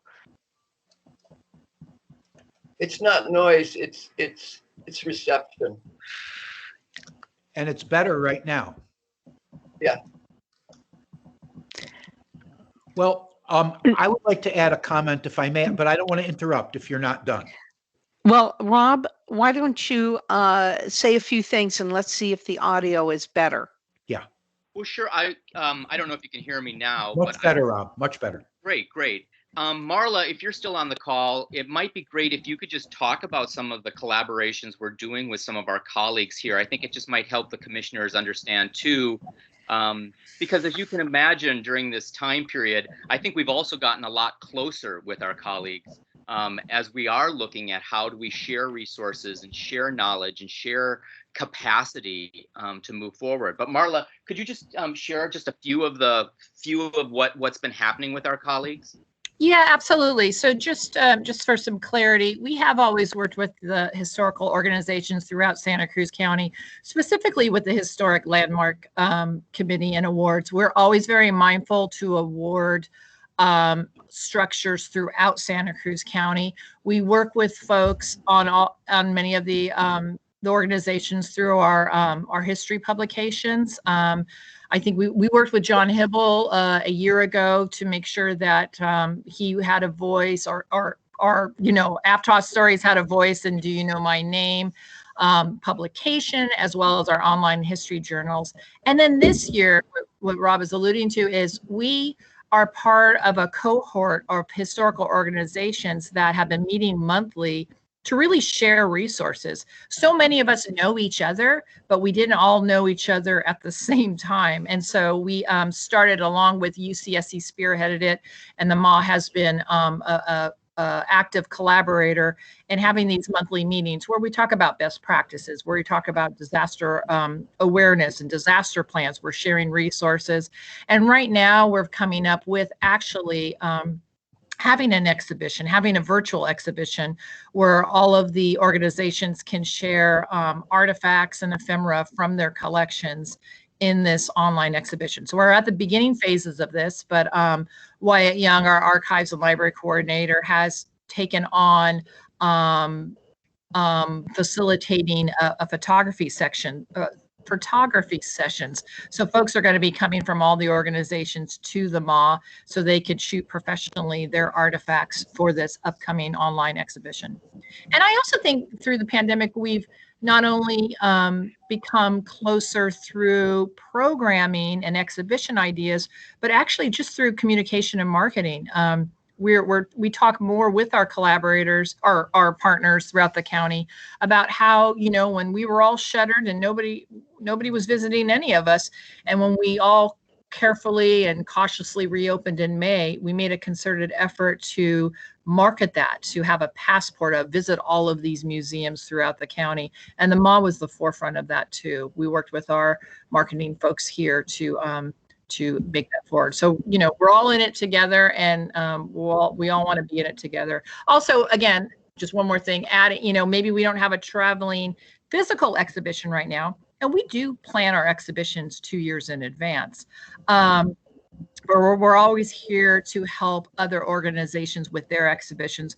For example, the SLV Valley Museum's upcoming exhibit, Birth Happens, which I think sounds wonderful. We're actually, we're adding content to that. And we're going to have some artifacts from our collection in that exhibition as well. And so we've done that throughout the years too, using each other's collections and borrowing from them for various programs and exhibitions. They used to have an organization, I don't know how long ago, that was called the Consortium. Have you ever heard of that? It was the MA director started it and Yes. got all of the different museums to belong, and they put out a map showing where all the different museums were. And that was that was a real neat effort. It might have been, before its time, but it was a good effort to get everybody together and working to help each other. And so I'm very interested to hear those kinds of projects, because that shows how the whole county picture of historic preservation, and especially the buildings, can all work together. And I love getting MA's perspective. You do marvelous things, but I sort of cherish the part that goes throughout the county. Carolyn, I think you're maybe thinking of the Santa Cruz County Museum Partnership brochure that was printed. They made a gazillion of these things, and Yes. And unfortunately, I was one of the founders, and I tried to find somebody to take it over when I just became too time consuming for me. And unfortunately, I couldn't find anyone from our partnership that had the time to step up and do it. And so it just kind of faded away. But Yeah. I think all of us are sorry that it was unable to continue, because it was really well received and people seemed to really like it. Yeah. But I wanted to tell both Rob and Marla that what you were your presentation and what you're doing, and the different areas you're getting out into is very impressive. And I did listen to a couple of your podcasts and found them very interesting, very informative, and I enjoyed them very completely. And I really appreciated that you listened to our concerns and comments last time, and that you are looking at decreasing the salaries and increasing funding into content and exhibits. But I was curious, one of my questions, and maybe Rob, you answered this last year, but when you get the county funding, do you, when you're looking at your 2-year and what programs and exhibits, do you look at matching funding from the county to a specific exhibit, saying, that matches up, we'll take that funding and apply it to this specific exhibit? So the short answer, Linda, is no. I think what's challenging for us is, the fact that art and history commingle so closely. So the way we approach it is more from looking at, sort of a pie chart of operations versus administration versus programs. And again, looking at the whole budget, this year being $1.9 million, looking at the percentage of that county gift, which this year it's expected to be $135,000, that percentage equating to about 7% of our operating budget. But we also recognize that there are some areas of what we do that is not, it is specific to art, right? And even though it commingles, we try to be mindful about how we're directing all of our funding. We have a number of donors, a number of funders who are just interested in the art side of what we do, and vice versa. But so it's hard for us to separate that. And it's hard for us, as an example, to say, here's a great example. We did a community source exhibition called In These Uncertain Times. And yes, it was about art, but it was about the history of Santa Cruz County. So, and oftentimes our quote unquote art exhibitions have objects, have historical artifacts in them that give context to the art. So it's not an easy thing to do. And I think, depending on who the audience is, we certainly try in this case to tell you everything that we're doing about history. But it's not as clean as I think any of us numbers people would like it. That this goes to history, this goes to art. But hopefully those two areas, it's interdisciplinary. They support each other, and so the art helps tell the history story, and the history does help tell the artistic story. So I was a long-winded answer, Linda. But it's hard for us to separate it. But just know we are mindful of it. And the last thing I want to say is I think also mindful that maybe history has taken a back seat, maybe over the past 5 years. And so I think we are trying to figure out how to bring greater equity to both those areas. And so that really art and history are on par with each other, and that one isn't receiving more preferential treatment, if that makes sense. No, it does. And speaking for myself as an individual, not as chair of this commission, that's kind of the way I have felt over the last several years, is that there has been more of an emphasis on the art and frequently changing art exhibitions, and that history, it was kind of like, okay, it's stagnant, it's there. The exhibit seemed to always chronologically be the same, and it just didn't seem like there was any new breath and perspectives being placed into it.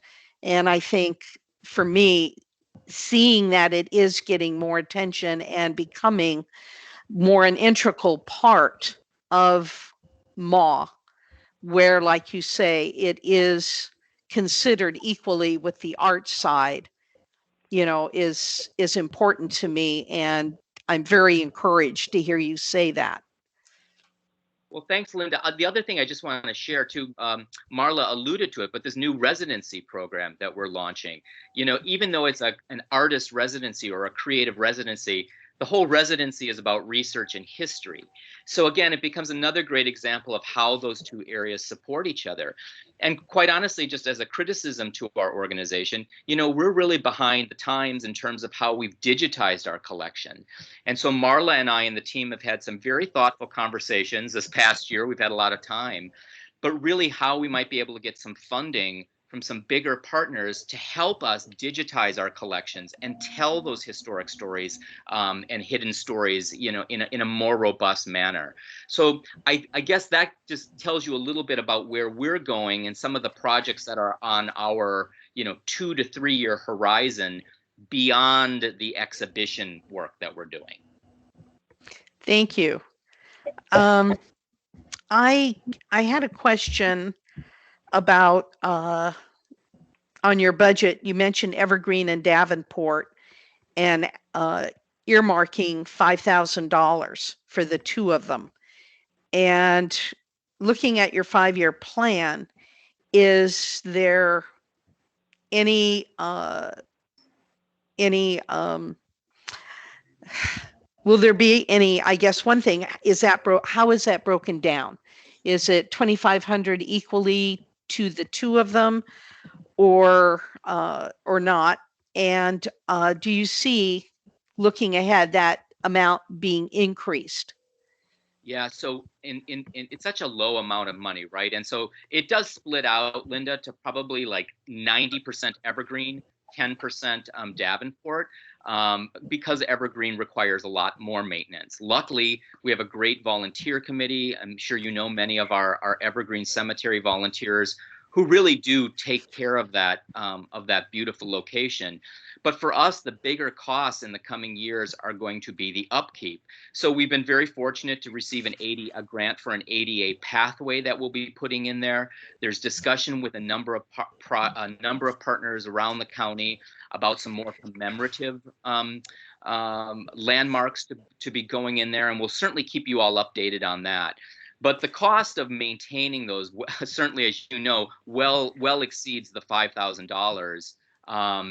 But generally, we look at the majority of it going to Evergreen just because it takes a lot more manpower and and upkeep. Okay, so you don't see going forward being able to increase those amounts or being able to allocate more funding to the Davenport jail? I guess I would say it feels like the funding right now is appropriate for the maintenance needs of those properties. So, and I say that outside of any capital improvements that we're doing.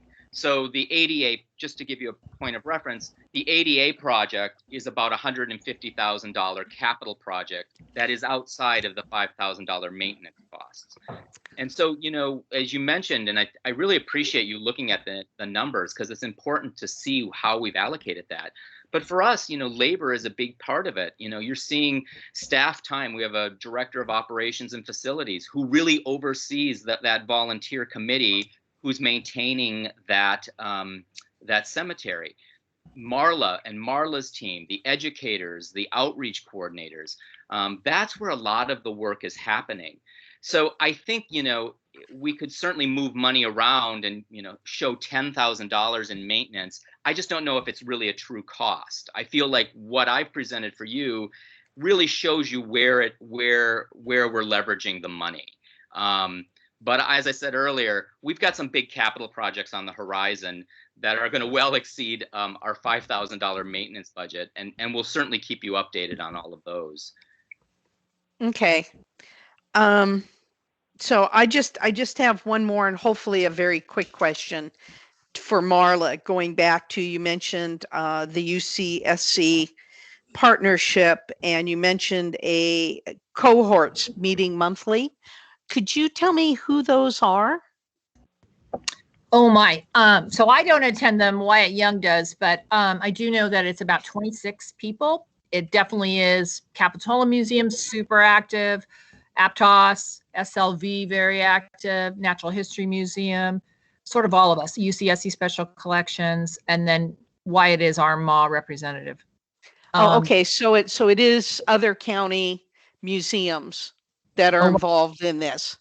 Absolutely. It is all of them. I don't think there's anyone, I shouldn't say all of them, but there's a lot of them. There's 26 people on the call. It's been happening for about a year, but they're very active members because they are specifically now working on this idea of an online exhibit, as well as continually sharing resources. They take turns presenting. So one month it could be about disaster preparedness and sharing disaster plans. Another is talking about marketing, and then and of course this online exhibition. Okay, thank you. Yeah. I think for time, that's going to be it for me. Oh, Alberta? Yes, I'd like to add a little bit to the budget discussion. Up in Davenport, Ma has contracted with the University of California for students to take care of the jail on weekends. So instead of having the jail open one a weekend, or actually one day a month, now, or before COVID anyway, they had it open every weekend, 2 days a month. And also the maintenance was taken care of, or not the, let's see, the clampers did all the work. So Ma only had to give us money for the materials. So maintenance was taken care of by the clampers. Well, that's gone. I don't know what the maintenance is now, but some of the residents up there are complaining about the garden that's out in front of the jail not being cared for properly. And I don't know whether university is going to come back and open up the jail for us. So maybe Marla would have a comment at least about the jail maintenance going into the future. Yes, thanks, Alberta. Well, that jail is still being maintained, through our staff here, going up and making sure that everything is okay, that it's safe, that we haven't had any rain, but looking at all that sort of situation. I mean, to be honest, the pandemic stalled us, right? I mean, we had two wonderful Humanities Institute undergrads from UCSC opening up the jail every weekend. We had great plans to do lots of things out there, and then it all ended in March of 2020. So at the moment, we do not have any UCSC students.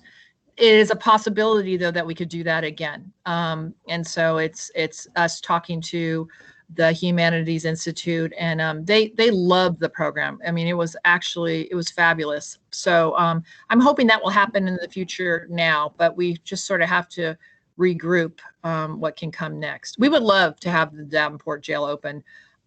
It's a little gem, and Davenport's a little gem. So, but like Rob said, right now, Evergreen, because of its size and how we program it, and the school tours that go through it, and on all of the other possibilities out there, we're focusing on that right now. Well, maybe once in September, when the schools are back open and classes are open, you can contact the humanities department and see if that can't get reinitiated, and get publicity from going up there, and the interviews and things, the podcast get more visibility and hopefully more volunteers. And I see Absolutely. Barry has his hand up as well if he wanted to speak. Thanks. Barry? Let me put my hand down. There we go. Okay. I would like to make a couple of succinct comments. First of all, I can't speak for the other commissioners, but I can speak for myself in saying that I would not ever suggest that the budget to the MA be reduced, or that we defer funds or tell you how to spend the money within the budget. I see another solution that could be provided where our commission could be very effective and addresses a number of the things that have come up during this discussion. There's no reason why our commission could not form another ad hoc committee. And the purpose of that would be to explore museum funding. And what we could do is we could wind up making a recommendation to the Board of Supervisors that they independently fund the other museums. This is about the county budget controlled by the supervisors, and we don't have to take something away from the MA to want to give something more to the other museums. We could request that they give $25,000 a year to the Aptos Museum and the Capitola Museum and the San Lorenzo Museum. All they can say is no. But we would have to shape an argument that would support additional funding to the other museums, which raises the bar for everyone, including the MA, because the MA would be managing some and co-managing some of that money. So the budget process is very interesting, and the budgets are being worked on. The fiscal year starts July 1st. By August 15th or September 1st, they're working on next year's budget. They present it in January, and it's voted on by February or March for a year that doesn't start until July. So if there's something we wanted to do, let's recognize the timing.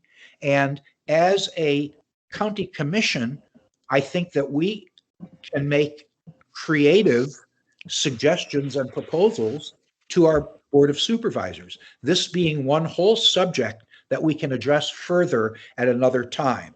So I would suggest that we keep this alive, defer it to another agenda, and have a short discussion at a future meeting about this subject overall and expanding our proposal for museum funding in the county. Amen. Here, Okay. here. Here, here. Why not? Okay, well, we can certainly ask Annie to put it on either the October or January meeting agenda. Yeah, I think that'd be a great idea. I do not believe it would be possible for the next fiscal year starting in just under 12 months. It's too soon. We can't get it done by then. Budgets and proposals take a long time to go through the county. But I do think that for the following year, we have more than enough time. So maybe put it on the agenda for either January or April of next year and give us a running head start. Okay, why don't we put it on the January agenda? And then, so Annie, and then at the end of our October meeting, when we look at the January agenda, we can determine if we still want to keep it on the January agenda or move it to April. Perfect. Okay, so Annie, discussion of funding to other Santa Cruz County museums for from the Santa Cruz County budget, and put that on the agenda for January 2022. Very good. You know, that could include in our suggestions that go to the board, that could include increasing the funding to MA. We can make that suggestion. I mean, that's what we're Oh, here look for. at Marla. That's what we're here for. So, you know, you get it. You get the commission. I think you feel that we're behind you. We wouldn't want to take away from you. Let's add. Let's give you more. Amen, brother. Amen. Can I Well, they got money. It's the county's got money. Yeah, if I could just can say, I interrupt for a second? could I just say one thing, Barry, just really quick? Because even if we could get to the place where we were a couple years ago, right? Even if we could get back to the 155, we'd be happy. Yes, all the way. We're happy with the 134. I mean, we're very grateful for what we get. But yeah, I mean, you know, that amount of money has, you know, the cost of, as you all know, the cost of doing business has increased incredibly. And it really is the most forward-thinking municipalities and counties that really are investing in their creative economy. And it would be great to see this commission help guide our county supervisors to being one of those really forward-looking, you know, communities. That's how I see it. It's happening across the country. And you know, for such a forward-thinking, progressive community, you know, we're sort of behind the times in that. So we'd welcome your help in championing not just us, but our sector and all of our colleagues who, you know, really are struggling to just kind of keep it together. So I'm done. Thank you. And Commissioner Swift, did you want to speak? Yes, I did. I've been fretting here. If we do discuss this in the future, I think we should start with considering whether or not it is within our purview to make recommendations regarding other museums, because we exist to deal with historic preservation of this, you know, preservation of historic structures. So if I was going to approach the Board of Supervisors to ask for money, I would ask them first for more money to add resources to the inventory of historic structures, number one, and then if it's within our role, we could certainly ask for more money for it. I think, Carolyn, that's a very good point. And I think as part of our discussion when we do this is to discuss that whole subject matter of cities. And maybe, I know we get funding for training, and one of our big issues is we don't have any funding for context statements and other things that certainly help us in our commission. So maybe a more general discussion, including the situation of funding for us and for other museums, needs to be part of that, and decide where our boundaries and responsibilities lie. Well, you know, there might be an opportunity if we ever get to the rest of our agenda. We're going to talk about the certified local government program, and that might be a place where we could discuss part of that. Okay. Is there any other comments? Otherwise, I mean, this was the first agenda item under new business, and we've been spending a lot of time on it. And we do have other things to discuss. Is there any other questions or comments? Do we have any public comments? Thank you. Can you hear me? No, I can't hear her. Hello? Very Becky, good. your sound is a little bit soft. Maybe you can get closer to your microphone. This is Becky Steinbrunner. I'm coming in on the telephone and practically yelling. Can you hear me now? That's better. Yes. Okay, thank you. I'll tell my family I'm not mad. I'm just yelling. Thank you for this excellent presentation. And I really want to applaud the commissioners for trying to creatively work with the Museum of Art and History to also extend what the MA offers out into other areas of the county. And I think Commissioner Swift's questions are excellent. How can we also get funding for other museums that are just as important and are out in the areas where the historic context of what they present exist and the people in the community. I also want to applaud Commissioner Perlman's idea that an ad hoc committee be formed and really support that. I want to just point out to you, you've talked a bit about the disparity between funding for art and history. That is already apparent in, I'm not able to see any of your slide presentation, I'm sorry, but what I do see is what's available in the link on the website to the county, to 2 pages of the county budget that apply to this. And there is already a disparity there. Art got $153,041. History got $139,135, and I'm hearing that that amount was reduced even in Mr. Wood's presentation. So that is inequity right there. I think that this county really does need to step up and put funding where they say that we care about history, but we're not supporting it.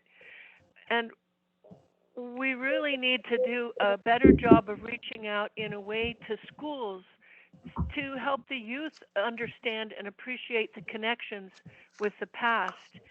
I hope that the traveling traveling exhibits can happen. I think that's a brilliant idea, and that the history trunks that used to be available for schools that really brought things alive do not exist anymore. I hope that those can be brought back.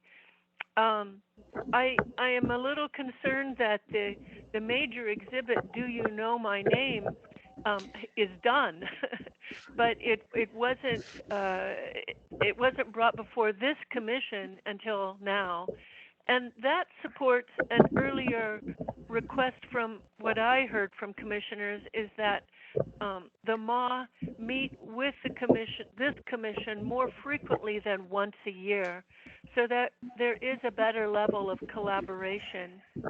You have 30 seconds. Thank you.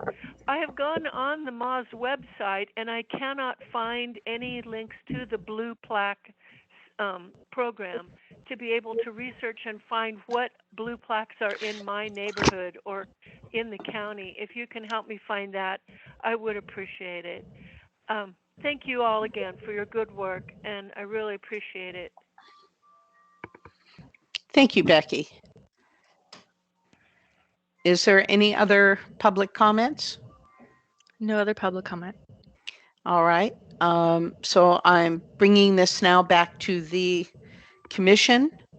So there is no vote. There is no action that needs to be made. So we will be moving on to our next agenda item. I want to again thank Marla and Rob for coming, for their time here, and a great presentation. And I really feel we got a lot out of the interaction and engagement with the questions and answers. Thank you again so very much. Thank you. Bye, everybody. Thank you. Bye, thanks. Appreciate you all. Bye-bye. Take care. All right, so moving on, new business, 7B, the review of our annual certified local government report. And our staff will go, oh, wait a minute. Alverda? Yes, I've got to interrupt for just a second. I have a doctor's appointment at 12:30 and I've got to leave the discussion.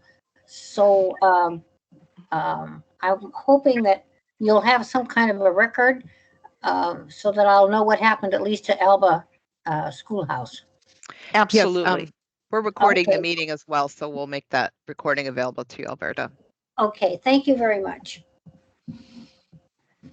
Okay, 7B, so staff, you'll make a report on the report. Yes, I just have a few comments. Got to get out of here. Bye, Alberta. So, right, you You can click leave the That one, meeting, yeah. Alberta. Oh, okay.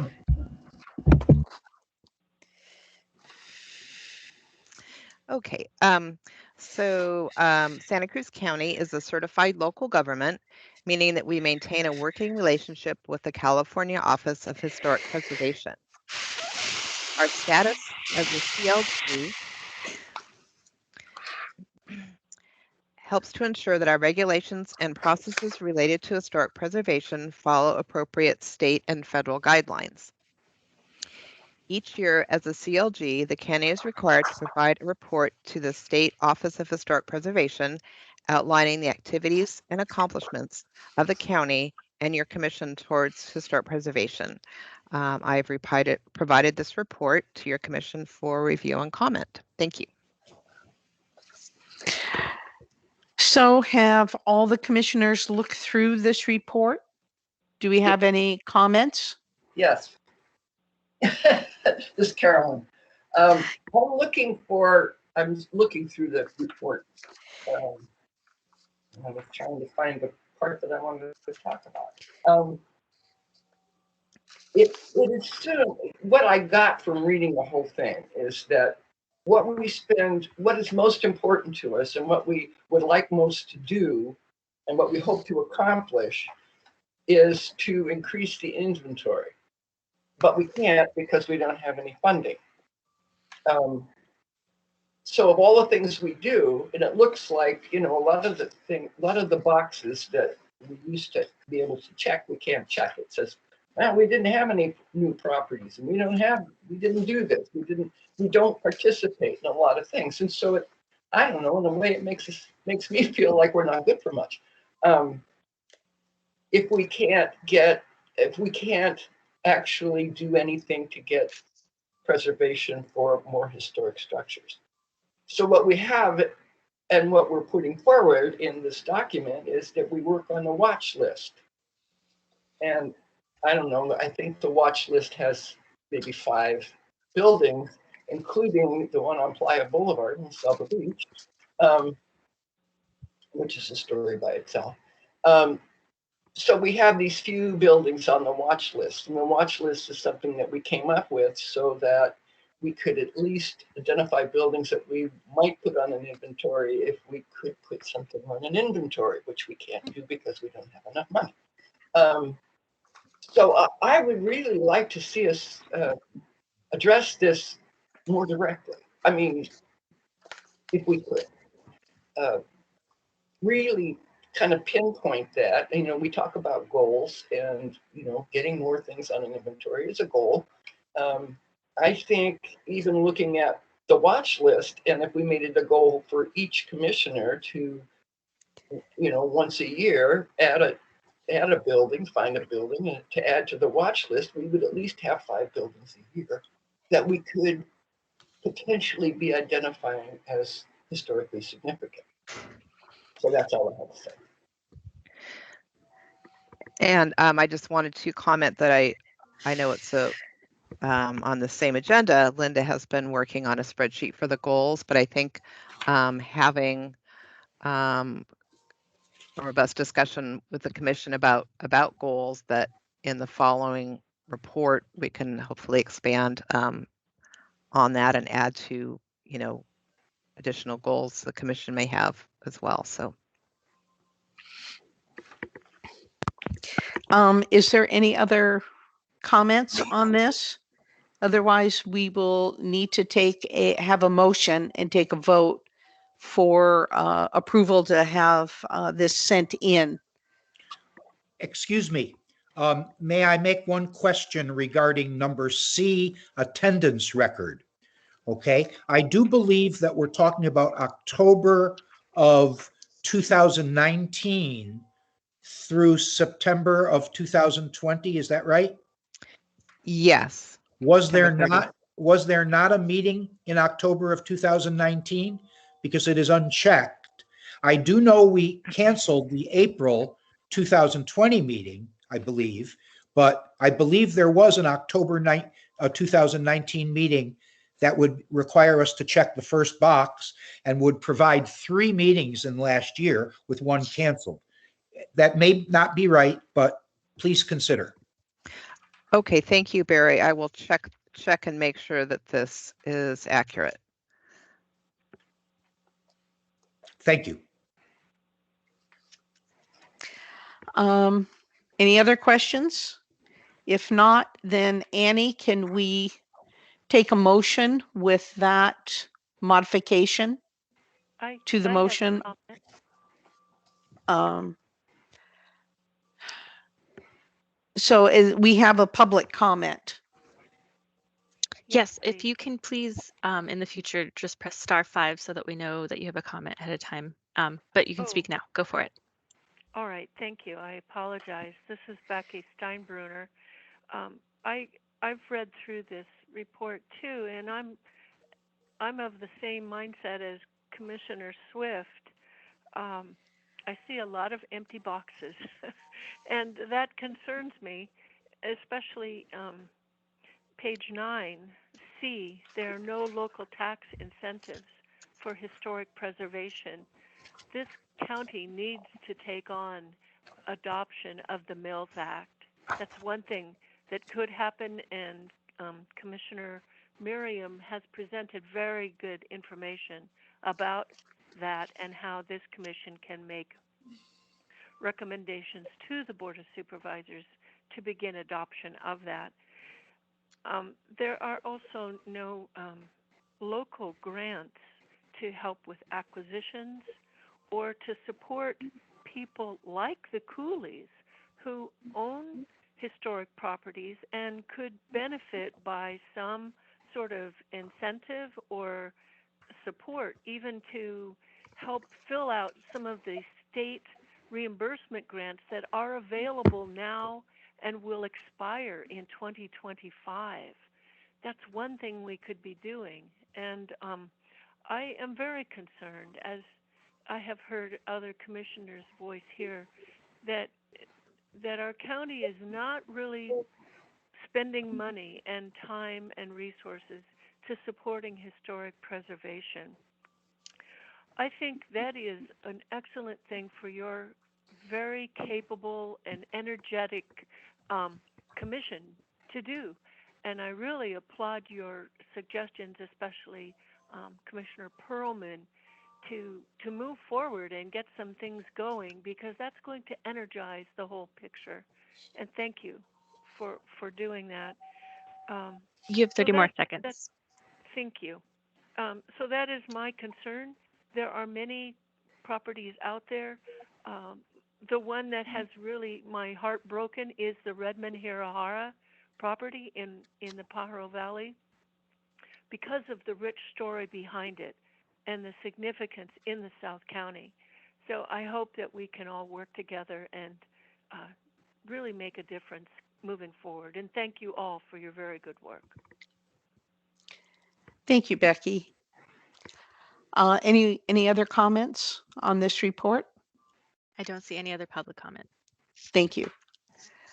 So do I have a motion to approve the submittal of this report to the California Office of Historic Preservation with the modification of our staff representative checking on whether we had an October 2019 meeting or not? I did check that, and there was no October 2019 meeting. Okay.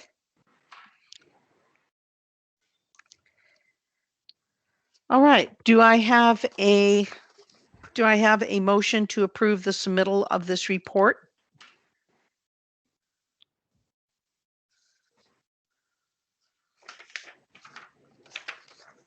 Sure. Yes. Okay. So Commissioner Perlman has made the motion. Do I have a second? I'll second. Okay, Commissioner Swift has seconded the motion. We'll now vote. Commissioner Orlando has left. Commissioner Perlman? Yes. Commissioner Swift? Yes. Commissioner Woods?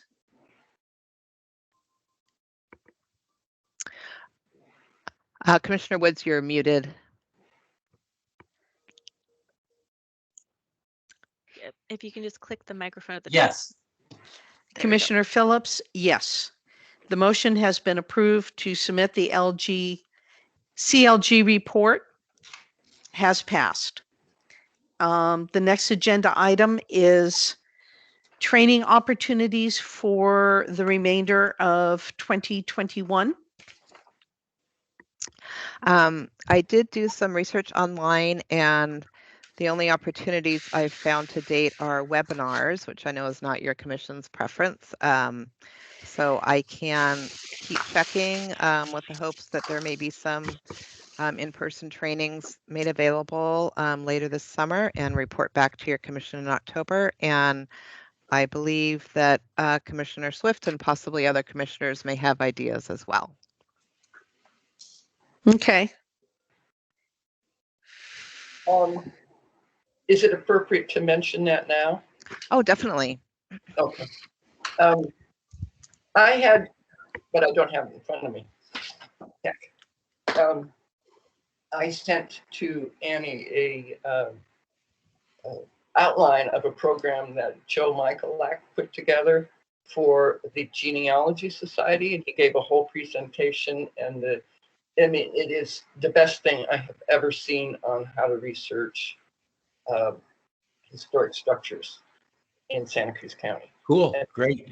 The diagram, it's diagrams. You go down to the county records office and you look for this worm and you check this book, and I mean it's very thorough. And I thought it would be good to ask Joe if he would be interested in, and I think he would probably, in giving us a training on how to research historic structures, because that's really something that we all should know. It's, if you see an old building, how do you find out who lived there and who built it, and all of the history and who the architect was and all those things we need to know. We usually have, if a DPR is done, then that work is done for us, but it's always good to like have the knowledge yourself on how to find out about historic structures. So that's my idea. Thank you, Carolyn. And Annie mentioned that as we were reviewing, and it rang a bell, and I went back to the spreadsheets I have created for our tracking format. And actually that exact topic came up as a goal in January 2019. And I think it's like goal number 11 for us. So hopefully we will get back on track, because I agree. I think that would be very, very helpful for us. Good. Also, if I could add, I greatly admire Joe Michalak. I think that he's a marvelous historian. He and his wife, Judith Steen, were incredibly helpful on the Robert Merriman project, and they were enthusiastic and gave as much of their time as was needed. And I would love to participate in that. I would totally support this seminar. Great. All right. If there's, are there any other comments? All right, then let's move on. I'd like to give a status report on the Alba Schoolhouse. I'm sorry. I'm sorry, Linda. I'm sorry, Linda, interrupt you, Linda. I can. So it sounds like the commission would like me to pursue the training with Joe, and I can check with him and available funding and see if we can pursue that. Is that the intent of the commission? Yes. Okay, very good. Okay, and then you'll add that on the October agenda if you've talked to him and if a date for a training has been scheduled? Yes, I will check with him in terms of his availability as well. For the training, we'll probably schedule it as a separate meeting that would be open to the public as well. So I may, depending on when his availability is, I may also reach out to your commission with possible dates before the next meeting. Okay. Thank you. All right. So new business number 7E, a report on the Alba Schoolhouse status.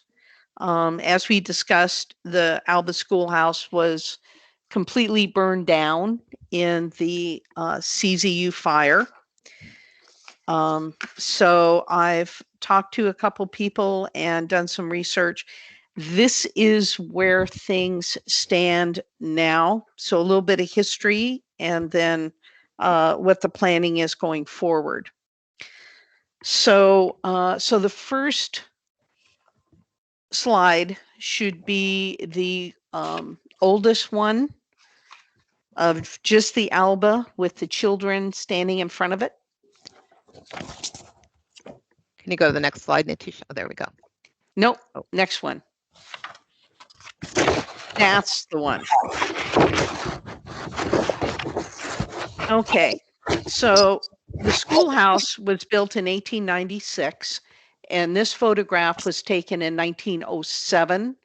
And I want you to notice the entrance here that's narrower than the width of the schoolhouse itself, and that there's 3 windows going back. So the general shape.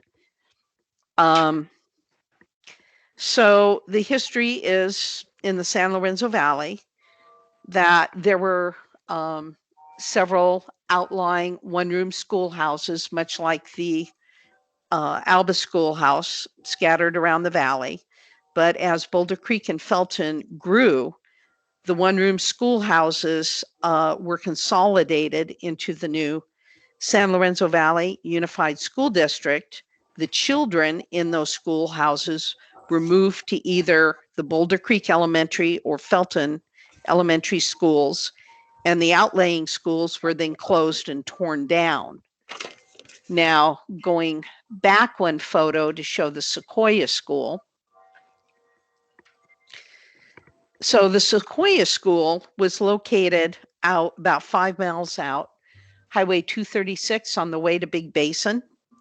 And in 1934, that school was torn down and board by board taken to Alba for rebuilding on the back of the school.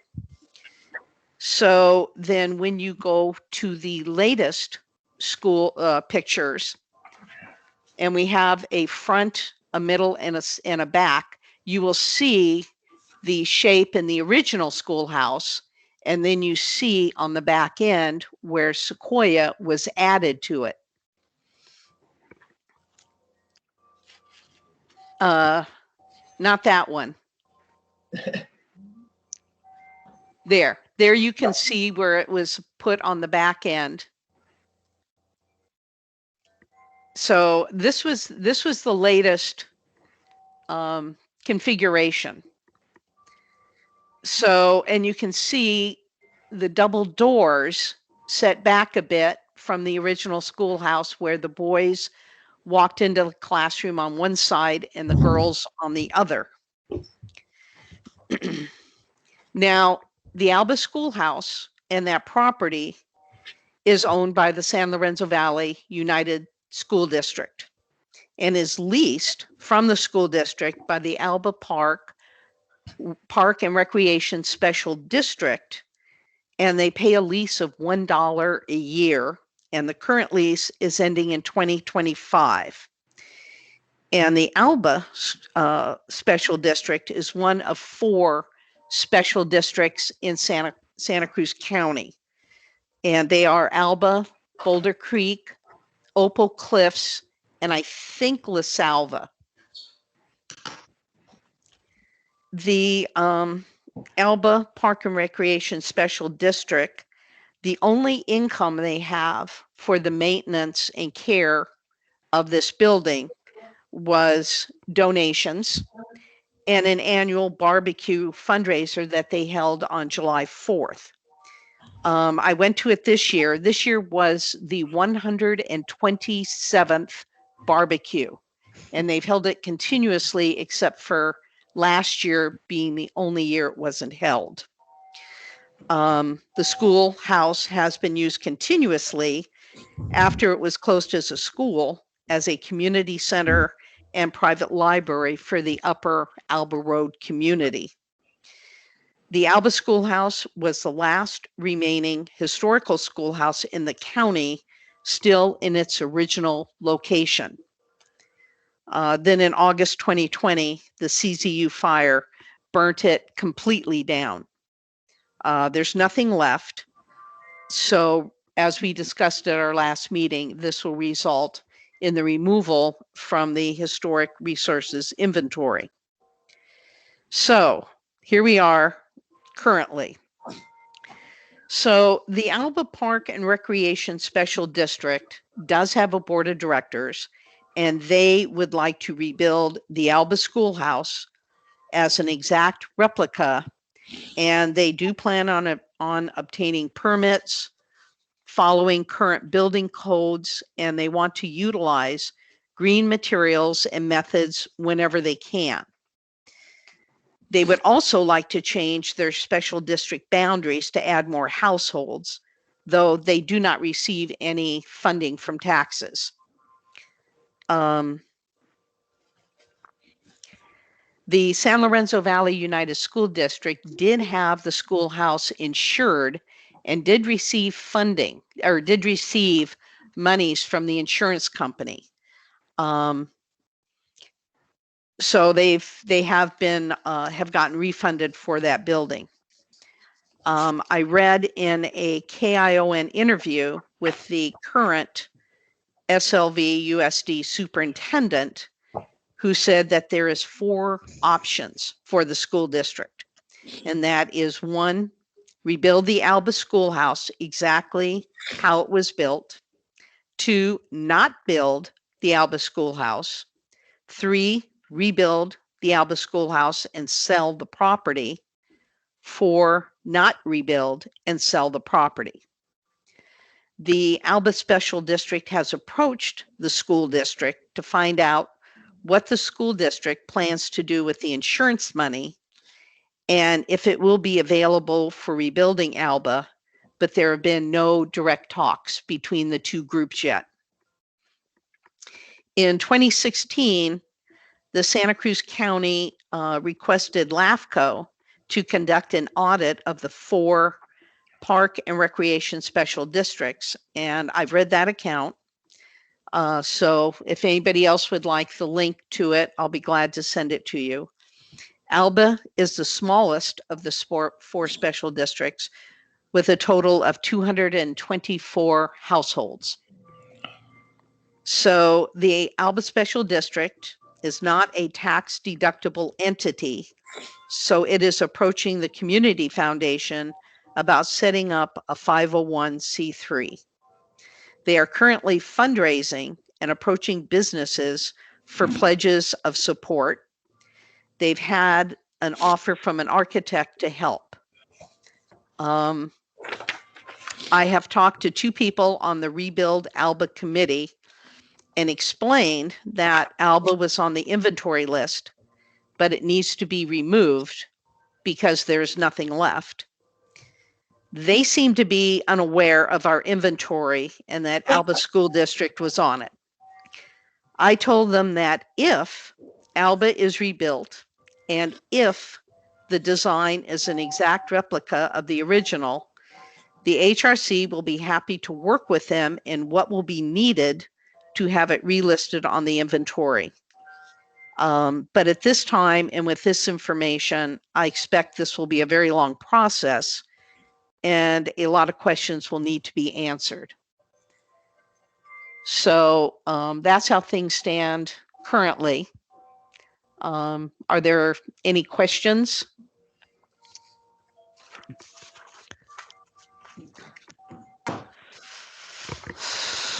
Okay.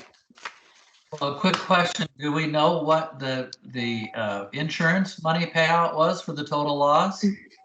No, no, I don't. And I don't think the board of directors do either. I think that's part of it because the superintendent only came on board maybe a month ago. And so it happened over the summer. So I think once the schools open and people are back in their offices, they will start maybe looking at this. I do know there is an oversight committee for the school district, and the Alba School has come up in discussions, but right now nobody seems to be making any serious talks or decisions.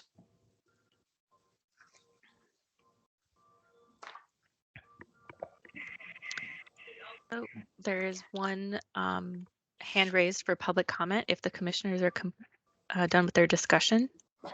I just had one quick other question. Would the rebuilding be the original school form without the addition to the back to go back to that point in time in history? Or would the rebuilding include the part that's on the back? To be totally honest, I don't know. Okay, that's fair. I mean, and that's where if, again, to get it relisted, they will need to be coming to us. And I think that's where we will be working with them and letting them know what the footprint needs to be like, needs to be. And Annie and I have exchanged a couple emails because you saw what the original Sequoia school looked like with those wide steps. And since then, it's that back end, they've changed that kind of deck area twice. So Yes. that is the question. And I did email one of the people on the committee and asked about that. And she said that the previous one, that's kind of a fuzzy picture that you have, that was, she moved there in 2003, and that's the way it looked. This, there you go. So you see how shorter it is, and you can see the two entrances on the far left and the far right. So you can picture the students walking up the stairs and separating. Yes. And then she said, I believe it was 2010 or 2012, that extended deck was added. And I'm not quite sure if that's because they were using it for also community meetings and gatherings. They needed the room and wanted to expand. But if they get to the point where they have the funds and they're wanting to rebuild it and list it, hopefully we will get them involved very early on while it's still in the architecture phase, and we can work with them and Annie guiding us on what needs to be done to get it relisted. Yes, I was going to comment generally, for listing a property, we would have them work with a historic resources consultant. And when you're doing a reconstruction, generally it should be representative, like an accurate replica, as you said, of a particular period in time. And usually that's when the building was considered significant, its period of significance. So yeah, there'd be some guidance that we could work with the property owner on regarding that. Are there any other commissioner questions? well, it would just stand to reason that it might be easier to reconstruct the original schoolhouse in terms of funding as a historic nod to that than to add the back. But I think we're waiting. That's just a comment. I mean, just on the face of it. But yeah, probably worth exploring anyway. Absolutely. All right, public comments? Yep, if you press *6 to unmute yourself, you can now provide public comment.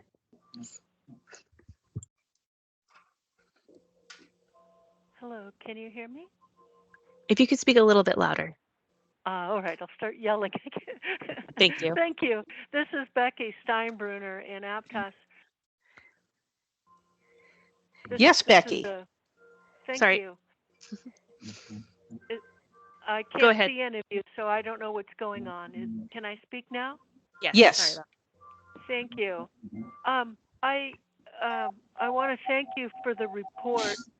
It's a sad loss, and I think that one thing members of the public can and maybe should do is file a Public Records Act request with the San Lorenzo Valley Unified School District to investigate the dollar amount that they received from this structure in the insurance company. That would quickly render information that by law must be accurate and presented in a timely way. I am looking, I cannot see the slides, and so I want to know if those slides will be put up on the Historic Resources Commission website for future viewing of the public. I request that they do be put up. I am looking at the LAFCO audit that was mentioned in the report and can see the photos of the building at the different times.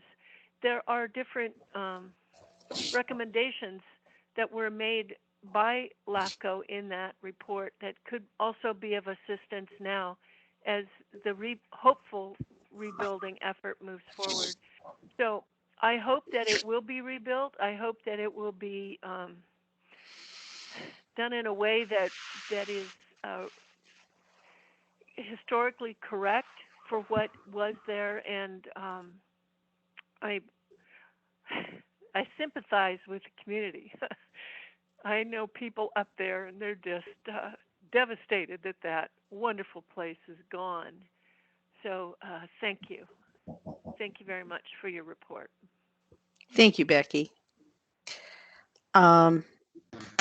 If there's any other public comments? No other public comment. All right, then I bring it back to the commission. Since this is just a report, and I don't know when there will be any more information to provide on this topic, we'll just move on. We are now going into old business. And 8A, this is a report back on the Sea Breeze Tavern. And staff has a presentation to make with slides.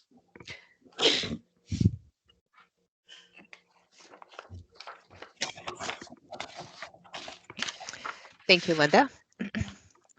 At the April 5th meeting of your commission, staff reported that the Seabreeze Tavern, a designated historic resource in Rio Del Mar, had been determined by the project engineer and the county building official to present an immediate threat to public safety due to structural instability following the catastrophic fire in 2020. Therefore, on March 22nd of this year, the county issued an emergency demolition permit, and the structure was demolished on May 4th. As requested by your commission, today I'm providing additional information regarding your commission's authority to review applications for future development on the site and to provide guidance regarding interpretive historic information. Next slide. Prior to applying to develop the site, the property owner will be required to apply to remove the historic landmark zoning from the site and remove the property from the historic resources inventory pursuant to County Code Section 16.42.050 and 060. This application will require review and recommendation by your commission and final approval by the Board of Supervisors. The application to rezone the property and remove it from the inventory will include an updated and detailed Department of Parks and Recreation form, or DPR, for the historic resources inventory, with a letter prepared by a qualified historic resources consultant documenting that the property no longer meets the criteria for designation as a historic resource. The owner will also be required to provide a general description of the proposed use of the site and the proposed building design. The owner has indicated that he intends to construct a building on the site in an architectural design and with design features similar to the original historic building. Your commission has the authority to add conditions of approval to the application to remove the property from the inventory, which could include requiring that the project plans be provided to your commission for review to ensure that the proposed design honors the history of the site. Next slide, please. After the application to rezone the property and remove the property from the inventory has been approved, the owner can then apply to develop the site. The application is required to include a documentation plan submitted to your commission for approval pursuant to County Code Section 1642050 with provisions for interpretive historic information on the site, as well as a plan for preserving the original balcony railing and window glass salvaged from the building. Your commission will have the opportunity to provide guidance to the property owner regarding appropriate interpretive information prior to their application submittal. It is recommended that your commission provide guidance to the owner regarding historic interpretation when your commission considers the application to rezone and remove the property from the inventory, as you will then have an updated detailed and accurate DPR form that could inform appropriate historic information and interpretation. Next slide, please. The property owner, as we discussed earlier, is currently looking to find a museum or other appropriate repository that will accept salvaged materials as a donation. So your commission may want to consider providing recommendations today, which I can pass on to the property owner. As you can see in these side-by-side photos, the majority of the exterior of the original historic building was significantly altered. However, the rear portion of the west-facing elevation retained 2 windows on the lower level and the original balcony railing on the second floor outside the small window in the center. So here's this balcony railing here, and can't quite see it here, but it's tucked in here. And then the original 2 windows remain in the back there. If your commission has recommendations for the owner, that would be helpful regarding the preservation of these materials. And that concludes today's report back. Thank you. Thank you, Annie. Any comments or questions? Yes, I see a hand up. Is that one of the commissioners? That's the telephone. Ah. All right. So there is public comment. All right. None of the commissioners have raised their hands, but if anyone would like to speak, please do so. Oh, it looks like Commissioner Swift would like to speak. Okay. Yeah, I reading this whole thing, it brought back the previous discussion 3 months ago. And I still feel like this is all kind of being, what's the word? It's being organized so that historic preservation is not overlooked, but that things are just sort of sliding along. And for a while I was thinking, gee, now that if we have the railing and the window, and we could just take them back out onto the site and put them there and call it a partial demolition. And then we could ask that the building be reconstructed. Nobody gets the joke. Anyway, that can't really happen. But my suggestion is that we ask that the property owner offer those 2 building features to either the Museum of Art and History, which does have the space and could store those, or offer them to the Aptos Museum along with a storage facility, like a storage unit, so that they would actually be able to store them. So that's my comment. Thank you, Carolyn. And Commissioner Perlman? Barry, you have a comment? Oh, it looks like you're muted right now. You're muted, Barry. Nope, still muted. Barry? You can just click the microphone at the top. How's that? There it is. How's that? Can you hear me? I can hear you now. Yes. Okay, thank you. Sorry, excuse me for the delay. For one thing, I would like to refer back to the written report that accompanied our materials for this meeting, developed by Annie. It's a very good report. And regarding, I want to address the last paragraph, which is headlined as the conclusion of the report. Okay, so as outlined, the commission has an important role to play in reviewing the application to remove the property and ensuring that future development honor the history of the site and the historic values of the landmark are preserved. Okay, so I want to go back to our last meeting for a moment, and I want to go back to the discussion that we had regarding the future of the Seabreeze Hotel, of the Seabreeze Tavern. And I made a comment that was misquoted in the Sentinel, and therefore I want to make sure that an adjustment and an accuracy is brought to that.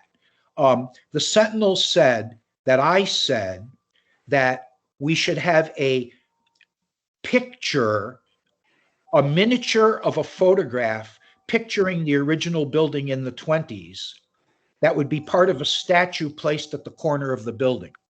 And that's not what I proposed. What I proposed was that when the new building is constructed, that the front corner be dedicated, that we take some footage, like perhaps 3 feet by 5 feet, to just give you an estimate to put in your head, where a miniature of the building as the original hotel would be developed and installed as a permanent installation, that everyone walking by that corner would be walking by a miniature of the original building. And considering that that's such a public space with a public parking lot, I think that would be an excellent way to do it and could generate a genuine sensation of the significance of the property. And I think we could make that request down the road when we're looking at what the design proposal is for the new building. So I want to make that correction for the minutes and get that recorded in today's session. And that's it. Okay. Thank you, Barry. Are there any other comments from the commissioners? All right. Any public comments? Yes, there is one hand raised, and you now have access. If you can unmute yourself, you can provide your comment right now by pressing *6. There you go. Hello, this is Becky Steinbrunner. Can you hear me?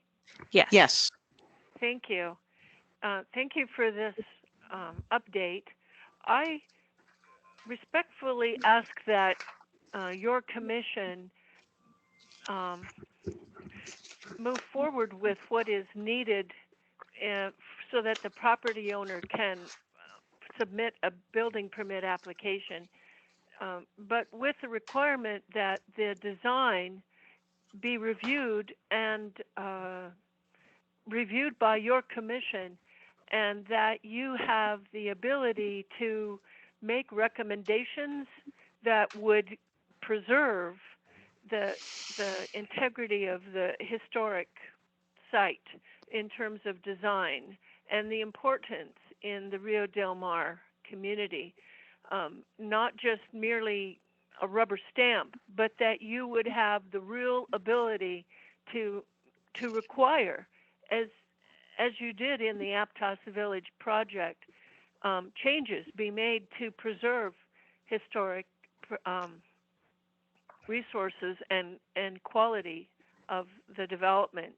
That's my first point. I also want to ask that the window and the railing that were salvaged from the Seabreeze Tavern before demolition be stored in the Museum of Art and History. It sounded like they have limited space too, but some, and I'm hearing that the Aptos History Museum has none. What is going to be changing in Aptos is the current library, now closed, is going to be demolished very soon, and a new library built that will include a space for Aptos History Museum to put in rotating exhibits. And so it's possible that those two artifacts could be part of a future exhibit at the new Aptos Library in the historic section of what I understand will be made available. I also ask, this is my third point, I cannot see any of the slides, and so again, I ask that any slides that have been presented to the commissioners be made available on the website for the public. My final point that I would like to make is that in the report that your commission reviewed at the April 5th meeting, there was a report from the engineer deeming that the property was too hazardous. I pointed out, I was not able to attend your meeting then, but I pointed out subsequently that there was no official engineer's certification stamp on the letter that was in your packet. That letter dated March 9th, 2021. After a great deal of correspondence with Mr. Heaney, the building official, You have 30 more seconds. Thank you. I did receive a copy of the very same letter, but dated in February, and that letter did have a professional engineer's stamp. So I find it curious that the letter that you received did not have that official stamp that really should have been there, and I hope that the February letter can be somehow attached to that report to offer the public assurance that indeed Mr. Voom is a licensed engineer. Thank you. Thank you, Becky. Oh, I have another question. And we also have Commissioner Woods has raised his hand as well. Okay. Carolyn, why don't you ask your question, and then we'll have Neil ask his, and then I have a couple questions. Okay. So Carolyn, you first. I'll keep it quick. Well, I may have read it, but why can't they reuse the features in the new structure? Reuse the salvage to me, it just seems like what you save these features of a building because of the story that they can tell about the building. If you save them and stick them in a storage room, you haven't done anything. And it's really pretty useless. But how riveting is it to see an old railing unless you have at least a photograph of the building and a story, some text to go with it. So I'm just wondering, if they were going to rebuild this, it would make sense to put these things into the new building somehow, because there the story could be told in a way people could relate to it. It isn't going to be real helpful to have those things sitting in the storage room or dragged out and stuck in a museum. It's not going to tell the same story. That's my question. Yes, I had them preserve these materials just to provide an opportunity to see if there was some way that they could help tell the story of the building, and I was hoping that they might be able to be reused, but the condition of the materials is too poor to be able to reuse. The balcony, the railing is totally, the iron is corroded and rusted and falling apart, so it's not structurally stable. And the window, the glass from the windows was damaged in the fire and warped. So they can't really be reused. So the owner also seemed that he is open to the idea of, replicating, for example, the design of the balcony as close as possible in the new building, so that it would sort of be a replica of that historic, which would help tell the story on the building itself. But I think it's up to your commission whether you think there's value in donating these items to a museum or not. Or other, that's certainly a discussion your commission can have. Okay. Neil, you have a question, comment? Just on this report on page 2, and Annie was just actually going right there. It says that this gentleman owns this, intends to apply to build on the site, reconstructing a 3-story, similar in appearance and structure. So, being new to the commission, of course, my question would be: is the commission's expectation that because this building has been now completely destroyed, is the expectation that a new building there is to be replicated in some way on this site? I mean, is that the expectation? Because before you answer that question, I want to point out all of us have been, let's just take San Francisco, go down 19th Avenue, and you'll see beautiful examples of the traditional bay windows built, shoulder to shoulder, these homes. And then you'll come in sections where you'll see these awful examples of where plastered bay windows have put in, the roof lines don't match, all you see is a funky bay window. And would that person saying, well, I just tried to replicate the same feeling of these other buildings on the avenue. From my point of view, a replication that is not executed properly, which actually adds to a lot of cost, is almost worse, almost more of a poke in the eye architecturally than something that's done faithfully. So I would think that in this case, a loss is a loss in some way that we memorialize, which is what Barry is talking about, that we memorialize what was once a part of our history there, is probably a good direction to go. But is it our expectation that someone duplicates or represents what that building, with all the new building codes and the flood control there, all is going to have to be required? We look at the plans and go, well, this isn't even close to what the original place looked like. I'm just not sure what our role is in being new. I'm not sure what our role is in this type of a situation. Annie, can you clarify from your talks with the new owner? Sure. So there isn't really a base in the code for requiring, because it was totally destroyed and they're proposing to remove it from the inventory, there's not really a basis in the code to require that it be an exact replica of the original building. And they are proposing to do a 3-story building rather than a 2-story building. But I understand from previous discussions that your commission wants to have input in the design and have some way where the building honors the history of the site in some way. So I worked through this process to find ways where your commission could have input into the design, and that's why I had recommended that when they do bring in the application to remove it from the inventory, your commission could add conditions to that project that you do have an opportunity to review the design when it is submitted and see that it honors the history of the site in some way or incorporates similar design features. And that'll be a way for your commission to have input.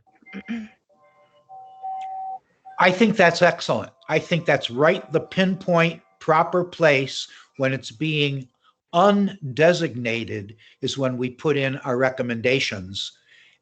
I like it just the way you said it, Annie. I'm just Carolyn.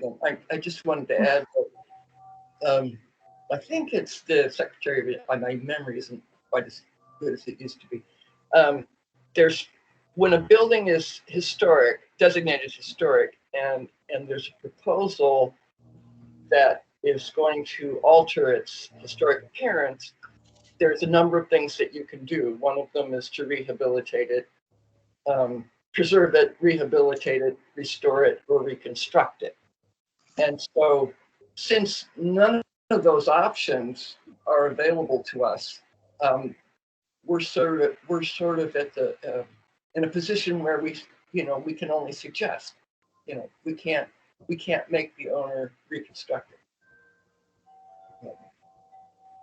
And so, how it will look really is it's up to the owner.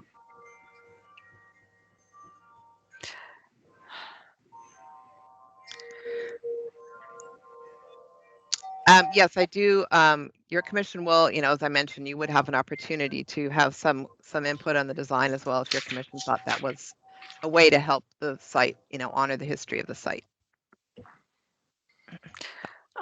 Annie, do you have a timeline for when we will be getting the paperwork for removal? I believe that the owner, I've provided him with a list of historic consultants, and I believe he wants to be moving forward with that. So it's possible, I would think by October, he may be ready to submit that to your commission. And even if he's ready sooner, we may even consider holding a special meeting as we generally try and do for projects so that we don't delay the review of projects. So that is a possibility as well. You're talking this year? Yes, definitely this year, yes. Okay. Any other questions? Since this is a report, we don't have anything to vote on. There are no motions. So if there aren't any other comments, we'll move to the next agenda item. I'm sorry, can I just clarify, would your commission Yes. like me to reach out to the owner and have him contact the Museum of Art and History to see if they'd be interested in receiving these items? I'm not sure where the commission landed on that question. That's a good point, and I meant to ask that also. So do we want Annie to follow through and contact Ma about receiving that as a donation? I do. So at least we know it's preserved somewhere. Worth a try. That would be excellent. Okay, I will reach out to Ma. Okay, so you have that action item. So the next agenda item was to be my report, but due to the time and it's getting so late, if the commission is open, I will propose moving my report to the October meeting. Is there anyone dying to hear my report? Carolyn. Okay, so Annie, let's defer number 8B to the October report, or I mean to the October meeting. And then we can move ahead to to see an update on the Redmond House. Yes, Commissioner Phillips asked me to check on the fencing that was around the Redmond House. They noticed driving by the area that there was fencing. And I contacted the owner, and he said that the fencing had been there since they purchased the property, and that they don't currently have any plans for the house. I did go back and look at my previous photos, and there was fencing at that time, so I don't believe that the fencing is new. Yeah, I don't have any other information to report at this time. Okay. I just, my husband and I were making some trips down to Moss Landing and visiting some succulent nurseries, and I saw heavy equipment moving around and fence and just wondered if something was going on there. So does anyone else in the commission have heard anything about the Redmond House, anything going on? Well, I can make one comment. I mentioned that recently I spent an afternoon at the Pajaro Valley Historical Association, went to a board meeting. At that board meeting, I was talking with Chuck Allen, and I believe that Chuck is the vice president of the Historical Association.